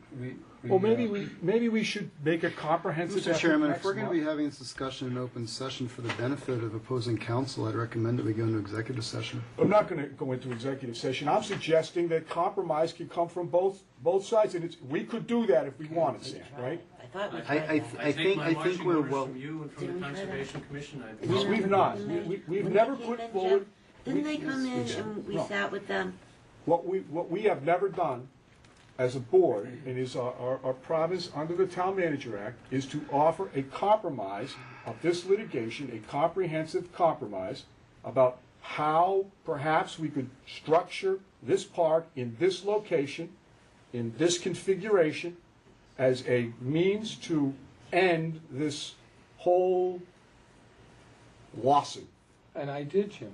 And I tried to reach out to them, and they told me to talk to legal, not to talk to them unless they went to legal counsel. Hold on, hear me out. So now I'm being deposed. Part of the problem, Mark, is that none of us have any authority. We can only do things here. We do not, you can't speak for us. You can make all the statements you want, but you're doing it on your own time. The only thing that matters... As you are too. Absolutely. And the only thing that matters is a vote of this board. And I'm thinking that perhaps in May, we get together as a board and we say, look, here is our reasonable compromise proposal. And I'm going to, under the Town Manager Act, it's this board that has authority to compromise that litigation. And I would hope that if a compromise was reached, that we would have the support of the Conservation Commission, because I can't imagine this is a lot of fun for your group either. Bob?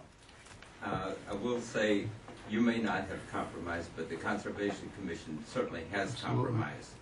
We're going to put up a buffer, a 5-foot berm planted with trees along the inside of the fence.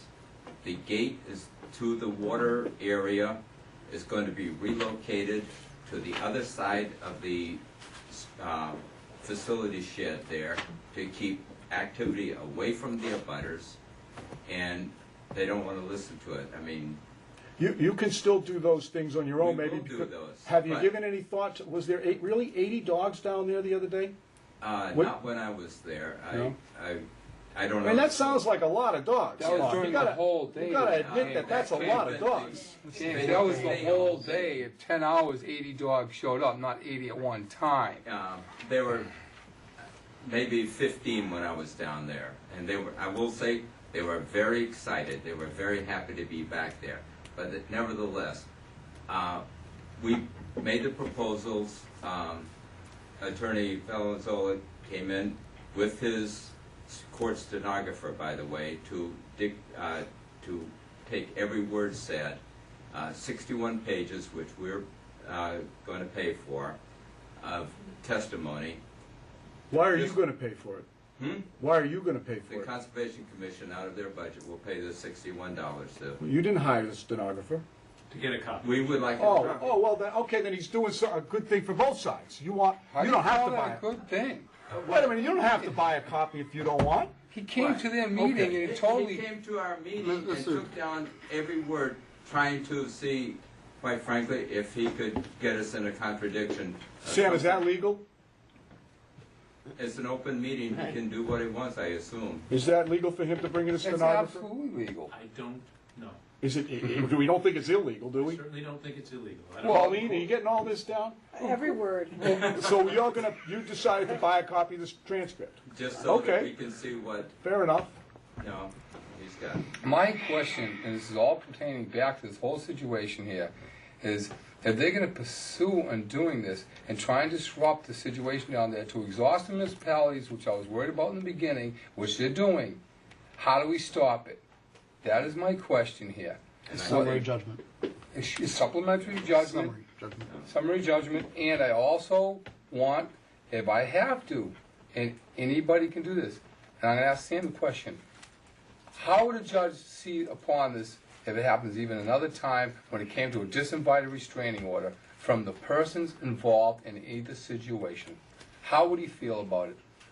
Well, let's keep a couple of things in mind. Right now, the litigation we have going on is in the land court, and Judge Long has shown an interest in making sure that he regulates what goes on there. The letter that Mr. Valenzola sent this morning talks about raising litigation in a whole new context, in the Superior Court or even in the federal court. And questions about whether or not behavior that's happening down there, either by the town or town officials or the operators of the dog park, or by the plaintiffs, could come up in the context of a federal court case or in a Superior Court case. Anyone can file a motion for a temporary restraining order or a preliminary injunction, as the plaintiffs did in the land court case, to try to keep people in line, obeying the rules down at the dog park. So, to use your example, if in fact there are repeated incidents down at the dog park where the rules are being tested one way or another, it's always open to the town to authorize its council to seek an injunction to prevent those kinds of behaviors from recurring. My major concern here, and it's going to happen, is there's going to be some kind of fight or severe argument where somebody's going to get hurt. That is my situation. I mean, I don't want to see that happen. So, I'm asking you, I just got your answer. So your situation right now is you're going to, and I thought we had to vote on this. That's why he's here.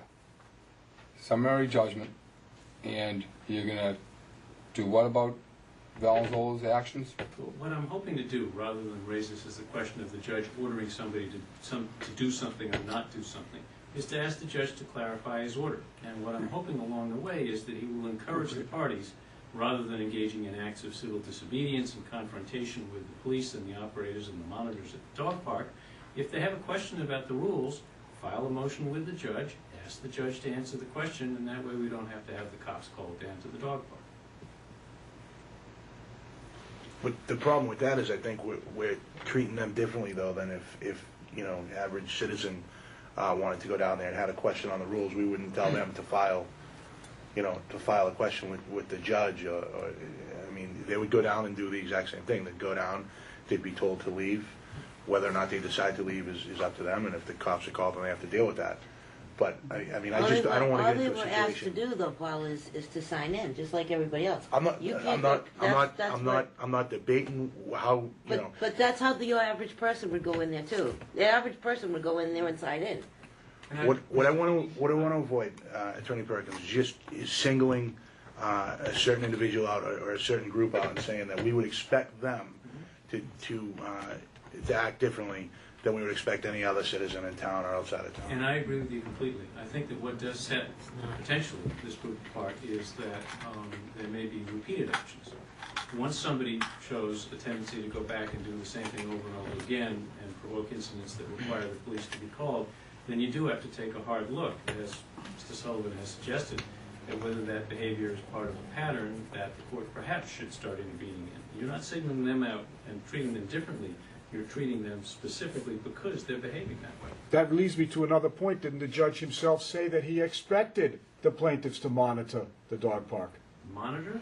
Didn't he I tell? think everybody expects people to keep an eye on the situation. Civil disobedience is not the same as monitoring. No, but didn't he say that specifically? He expected that the plaintiffs were going to be watching how it was being run. Yeah. Okay. But that's different than breaking the rules. We don't know if they broke the rules yet. We do We're too. gonna- It's stated in the police report. That's You're reading of the order No, the rules, The Mr. rules. Chairman, consist Oh, of the what rules. the Conservation Commission has imposed as rules. Are those Done different with- than the judge's order? Some are in addition to the judge's order. Did the judge's order contemplate the adoption of more rules?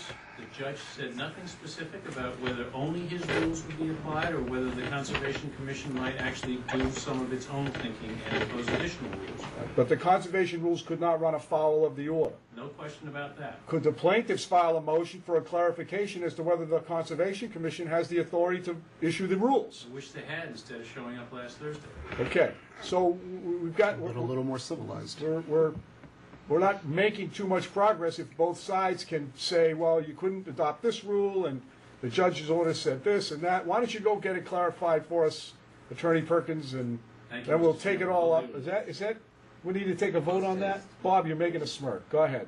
I'm not making a smirk. I'm debating whether to go, but I'm certainly not making a smirk. Okay. I take this very seriously. There's 18 citizens in this town. I take it seriously, believe me. Thank you for letting me finish.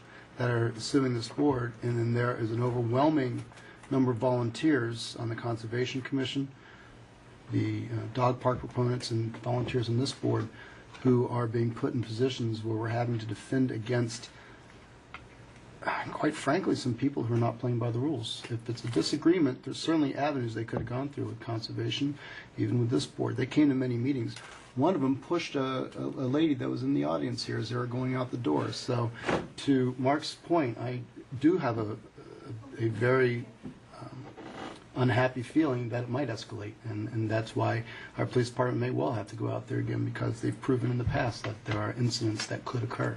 So I take this very seriously, and I'm just questioning whether this board is fully aware that we took a 3-2 vote in favor of defending this position, and why we're having this type of discussion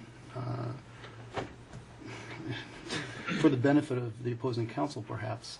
Well, is this executive session stuff that we're talking about here, Sam? I think it's up to the Board of Selectmen to decide whether they need an executive session or not. There's certainly nothing in what we've discussed up till now, which is your attorney, I think, would need an executive session. Thank you. Happy to discuss this in front of the public. But when talking about strategy, that is something that we would go into executive session for. Am I not incorrect in that?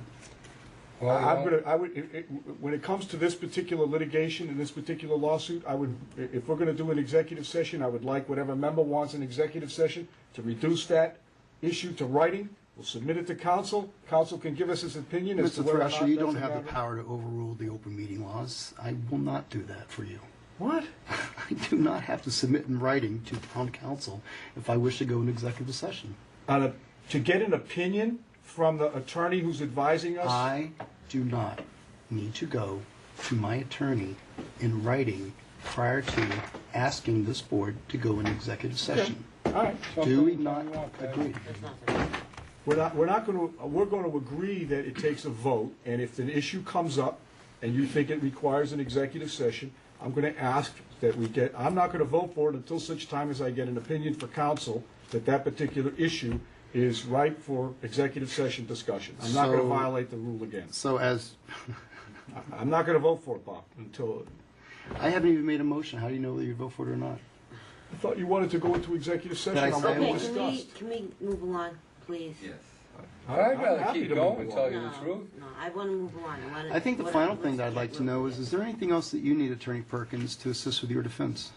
I think I'm all set for now. I would request that if the board does want to go into executive session, and I'm happy to give my opinion about whether it's appropriate or not, it would make more sense to do it in a properly noticed meeting where the possibility of executive session is announced so that everybody knows well in advance. Just as we've done with this meeting, in which case we have an opportunity to go into executive session to review the possible release of executive session minutes from a previous meeting. I have one more question for councilors. Why has the vice chairman been deposed by Attorney Valenzola and certain two others, not everybody? Don't know. Can't imagine. Can we ask him that question before we concur that we would meet? You mean, can we require him to answer before we Yeah. actually show up? Yeah. Nope, that's not how discovery works. Does he have a right to depose any defendant? I think that he has the right to depose until things become abusive and the court's orders him not to. He can depose anyone in the East Coast. So we could expect that there would be more depositions. I don't know what to expect. But, I mean, there's no reason not to expect it. That maybe simply establishing an order of how he intends to take depositions. Well, if you go by file ranking committee, you go from the top down or the bottom up, you wouldn't start with me. Well, we can only speculate about how far this will go. Well, it's his defense, and we can't certainly Unless, of presume course, how he wants to run his defense. Unless, of course, it were compromised and a plan was put forward that was palatable to everybody, maybe everybody's tired of it. Well, then why don't, We're not gonna do it tonight. I'm just throwing out ideas. We talked about the sewer for an hour. Talked about funding that. I appreciate your coming in. so, Attorney Perkins, I have a few more questions. Attorney Perkins, is there, with regard to the last few letters, and maybe Andy and Attorney Perkins can answer this, what additional information have we yet to provide to opposing counsel that will satisfy his request for information? Well, we're in our office, everything we have or received during the past several months, we're copying. I've had Attorney Perkins review it, and we're going to release it to him tomorrow. Okay. I'm not holding back anything. Well, I know we're not. It seems like the list keeps growing and growing. Well, so- whatever we have, we're releasing them. Okay, so that'll be going out And we don't tomorrow. have everything that he's asking for. Well, I know he's also asking for some things that don't exist. Is there a way to formally tell him or to tell the judge and him that whatever it is he's looking for simply does not exist? We can mark his letter, his letter up and. No, I just don't the keep end seeing the same thing over again. the I know end the we have, town we're staff- releasing. I know the town hall staff are getting stressed about this, and it's not fair to them to keep Just as an update, the regurgitating Conservation this. Commission, I have a draft from the Conservation Commission Secretary of the response.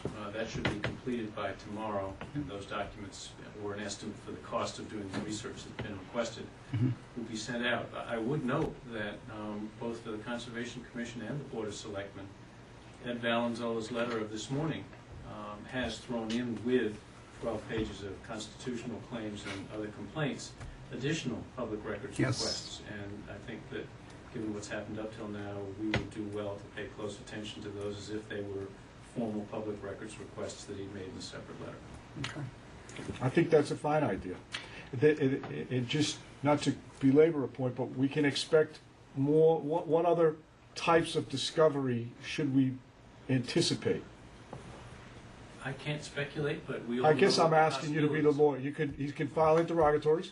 Yep. Right, and there's written questions that we have to answer under oath. Designated agent has to do that. We're not compensated for that. Correct? Yeah, typically, as Okay, as so you know, there's the time and litigant effort that contract, somebody's gonna- those answers usually are prepared by counsel in consultation with the client. Right. They can make formal court filing requests for production of documents that's different than the statutory filing, but we would assume that if it's covered by the statutory filing, we're going to have it available for a court filing. No question. Can depose any one of the 12 defendants and any other interested person or witness. Yes. And those depositions require the appearance of the deponent at a law office for a period of time. For almost no compensation. For no compensation. They too can file requests for admissions, which can be long and tedious and time consuming to deal with, correct? So that there are a number of things that can continue to impact on the various defendants in town hall. Just having to talk to me can be burdensome for all. If there, I like your sense of humor. if a person no longer belongs to the Board of Selectmen, You're not resigning, as are you? things change all the time, do you still have to be involved with this case? If you're asking whether, for example, Mr. Hocking's deposition could be taken, of course, it's going to be. That's exactly what I'm asking, because there's two people from Conservation that are going to be leaving in May. Are they still in, no matter what, they're still involved? Sure, if you're a witness, your deposition can be taken. So it sounds like the old divide and conquer and wear them out is going to keep going and going and going, ain't it? That's the nature of this. Well, I learned to business, walk right? both sides of the street. We'll see what my side has to say. I just have one more question, Mr. Chairman. I suppose in the spirit of the open meeting law document search, are we certain that we have everything that we have? Has anybody in this board had any communication with opposing counsel, Valenzuela, that we need to disclose, or are we all set with that too? Have you? I have not. Have you? I haven't. Neither have I. And why would that be something that someone would have to disclose? Are we prevented from communicating with Attorney Valenzola if we choose to? No, I think you're all elected officials. So, if we were Without to have... going through you, I would never. I'm But saying, you're not- would that be your advice for me to contact him directly instead of going through my counsel? I wouldn't advise it, because there's 5 of you, and that can Would produce you- some mixed messages, but... Would you find it helpful? I think as long as it didn't go too far down the road before you included others in the communication. But it's not illegal. No, of course not. And is it a requirement that if someone has a conversation with an abutter or a plaintiff or an attorney from the other side, that it be disclosed to all the defendants? Well, interestingly enough, the only real limitation in that scenario is on Ed Valenzola himself, because as a lawyer, he's not allowed to talk to people who are represented by another lawyer, namely me, without letting me know and getting my sign-off. I'd be happy to give it for any selectman who wants to talk to Mr. Valenzola about this case. Okay, so we're all clear on that, right? Yeah, we're all clear, it's not a good idea. The other thing is that, as you know, Valenzola has gone to conservation and spent an hour and a half trying to stir things up and cause an uncomfortable situation. Can we, and I'm saying ask you, that if he's going to show up at any town meetings, be advised that we're not going to talk to him or acknowledge him unless our counsel is present, being that we're involved with the lawsuit? Mr. Sullivan, much as I hate to disagree with you. I'm asking. As much as I respect the effort you put in on behalf of the town, I think there's one thing that's clear about this type of litigation, which is that the more town officials are pressured by public records requests, by litigation, by people coming to meetings and being perhaps pushy about asserting their rights, the greater the chance is that a town or town officials will retaliate in a way which, as Mr. Feeney was suggesting, is problematic, singles out people because they've exercised their rights perhaps aggressively, but still appropriately. They get singled out because they're being aggressive about exercising their rights, and the town's retaliation in singling them out then becomes the basis for a new claim. I would caution everybody who represents the town not to rise to that kind of provocation. Well, I'm talking about the Board of Selectmen. If he comes here, we're in a lawsuit against him. The fact that he's in a lawsuit against you does not change your obligations to him at open meetings, at allowing him to participate, or... No, I'm not saying that, but if he's going to ask direct questions to me, as a member of the board, during a meeting, or any other member of this Board of Conservation, why on earth would we answer any question from him without you being present? Or asking the question through you? There are absolutely appropriate limits on what Mr. Valenzola or anyone else can ask during a public meeting of a selectman. He can't ask you personal questions that invade your privacy. And if he asks questions that, for example, invade the question of litigation strategy or your communications with me, those are inappropriate questions which you can decline to answer. The problem is that if Mr. Valenzola is asking a series of questions, some of which step over the line, some of which are close to the line, some which don't, the chances of a selectman responding inappropriately get higher and higher and higher. That's why patience becomes the premium. Well, that's why I'm asking the question, how am I supposed to know the difference between A, B, and C? Maybe you have to have counsel at your side. Well, that's what I'm asking. Why should he be able to ask me or any other board member a question without having you by my side? I think that's part of what you signed up for as an elected official. Yeah, you can't tell him not to simply because he's defending... I'm just trying to ask Paul because I don't want to make a mistake. I know, but and I don't want you to make the mistake, which is why I don't want you to be hit with a slap lawsuit, which is, you know, where you're treating him differently because he's a defense attorney. He's treating me differently. But Mark, he's not. We're not just defendants in this case. We're elected officials, and I think we need to be clear that as much as we want to cowboy up and dig our heels in and say, well, we're going to fight, you got to look at principles over personality sometimes and say, you know, I have to understand as an elected official, I take on a different persona than just, you know, a defendant in this case, and just a private citizen. And it's hard to do, but it's something that we need to be mindful of. And sometimes people make statements about you and your family, and you can't control that. Ain't that the truth? Well, you know what? If there's anybody out there in the whole United States that wants to see the case precedent set by the town of Foxborough, we'll take your donations. So send in your emails later. Any other questions? Mrs. Harding? I just have one question for the board in general. I was just wondering if any of you kind of feel the way I do from listening to this, that maybe Attorney Valenzola's strategy at this point is that maybe he sees his case as weak, so he figures if he just inundates the town with motions and requests and tries to take up everybody's time, that maybe he'll do exactly what you're leaning towards, which is trying to get people to say, forget it, it's not worth our time, let's just walk away from it. And I would hate to see him succeed in forcing the board to do something like that. I just kind of wonder what your feelings were. Mark? You're the lawyer. She's asking the board, I pass it to you.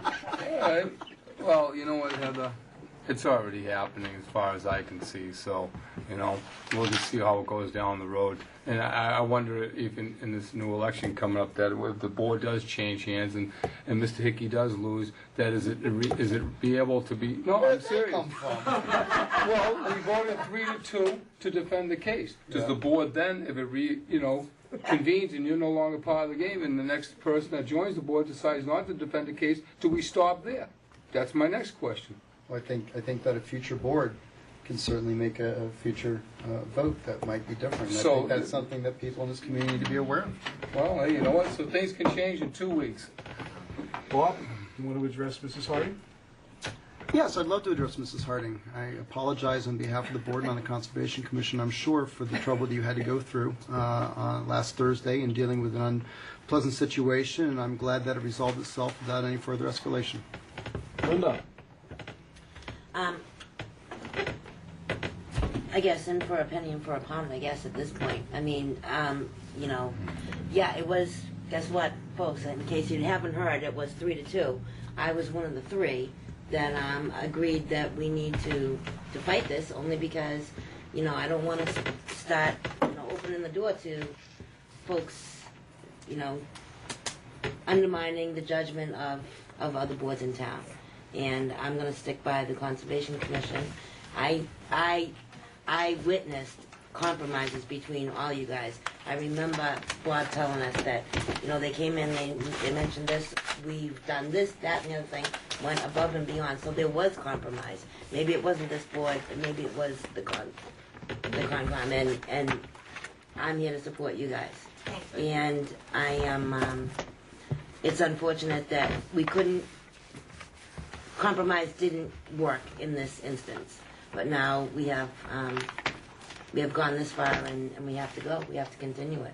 We can't back down. So that's my feeling. Paul? I think the question, could this be his strategy? Yeah, certainly. I think he can employ a myriad of strategies for his defense. Do I think it is not? I don't know. I don't think it matters. He's going to defend the case the way he wants to defend the case, and the defendants direct him to. As far as, and Linda brought it up, voting to defend the case or not, again, just from this corner of the table, speaking for myself, the vote that I make whether or not to defend the case isn't, as hard as it is sometimes to say, I want to stem the tide now, I want to stop any future litigation. You got to look at each issue that comes before us at this table without prejudice and based on the merits of what is in front of you.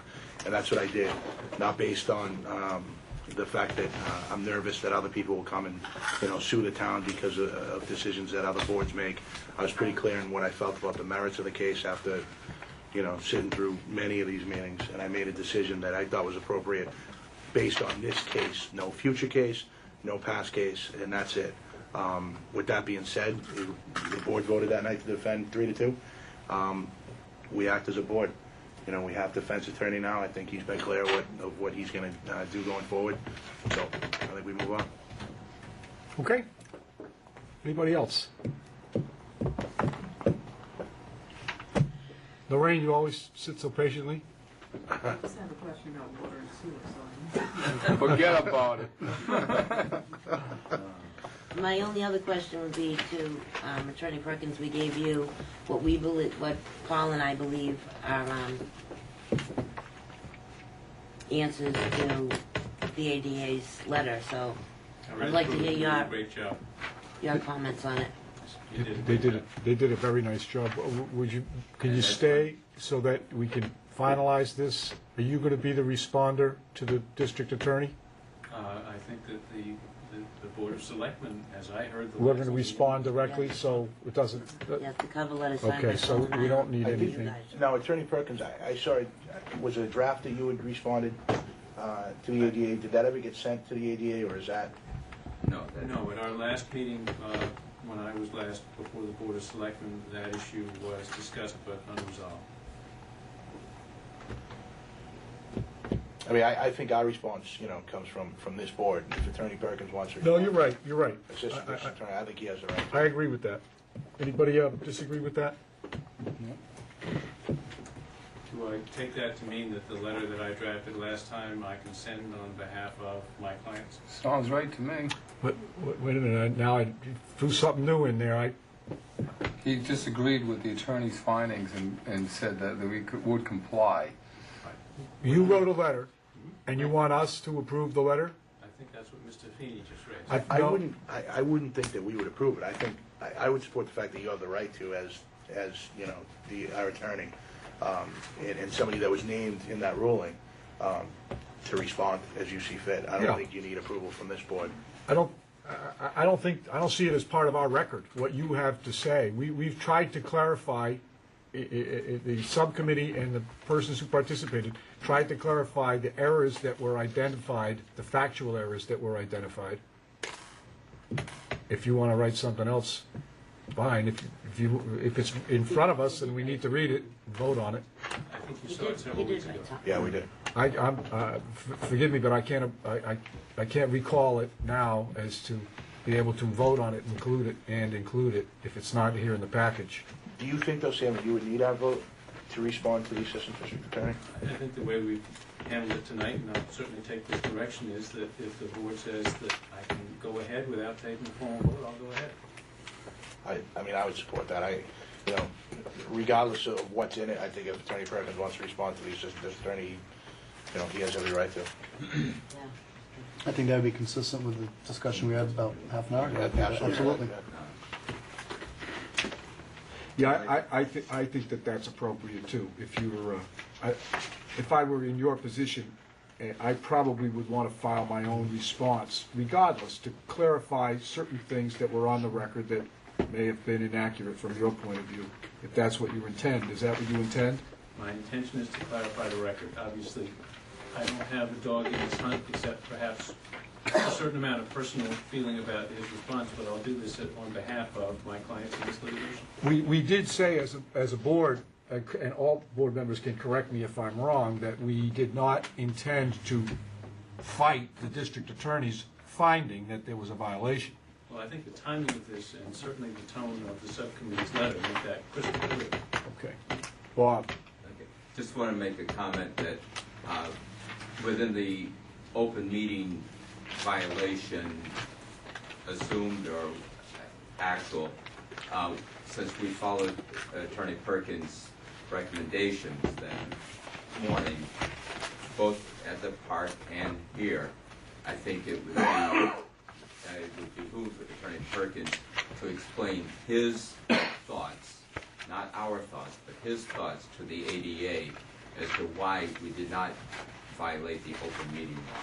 So I think it would be very appropriate for Attorney Perkins to send his letter stating his position, and also have the Board of Selectmen send in the letter that has been proposed tonight, which I think is an excellent job, pointing out all of the inaccuracies that the ADA had in his ruling, so that both the board and our attorney have their own say.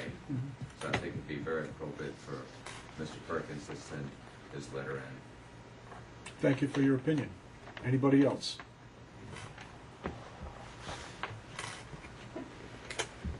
I'd like to make a motion that we... I think Lorraine had a question about water and sewer. Oh, no, I'm waiting until you're done. Well, we're going to go into executive session, Lorraine, so go ahead. Thank you, guys. Article 21, I'm sorry if I missed it, because I stepped out for a second. Is that being withdrawn? No. So it's not being... Nothing's been withdrawn. 22 is the funding article. 21. No, it's going forward. She's talking about 21, right? No, 22. 22. Just wanted to let you know that we are hoping for the 30th when we meet that, you know, Randy just received a lot of financial information. He's crunching the numbers that we would get the financial information. And we've asked for more information about the betterment and how it's calculated. The question about the equalized users, just, you know, from a general concept, we've been discussing, you know, if there are 2,500 households that are going to be the beneficiary of the sewer system, and 800 of them are individual homeowners, how does that translate into the calculation of this betterment? So that's really something that we're looking at right now too. Yeah, he gave us an explanation, but I'm sure that they'll give a similar explanation before your report. When are you guys meeting on that? 30th. 30th. See, we got that explanation. You did get that, We got yeah. that explanation, but that's what we're further investigating. Yeah. And then we have another meeting next Tuesday as well. As there's 5 Tuesdays in the month of April. Yes, we do. Yes, we do. Yes. And this is, Are we, Mr. Chairman? not, In a row. Motion to go into executive session? I don't know, we talked to about that. We'll do that right now. Thanks Motion to for go into Jim, executive session? hang on. Come on. Jim.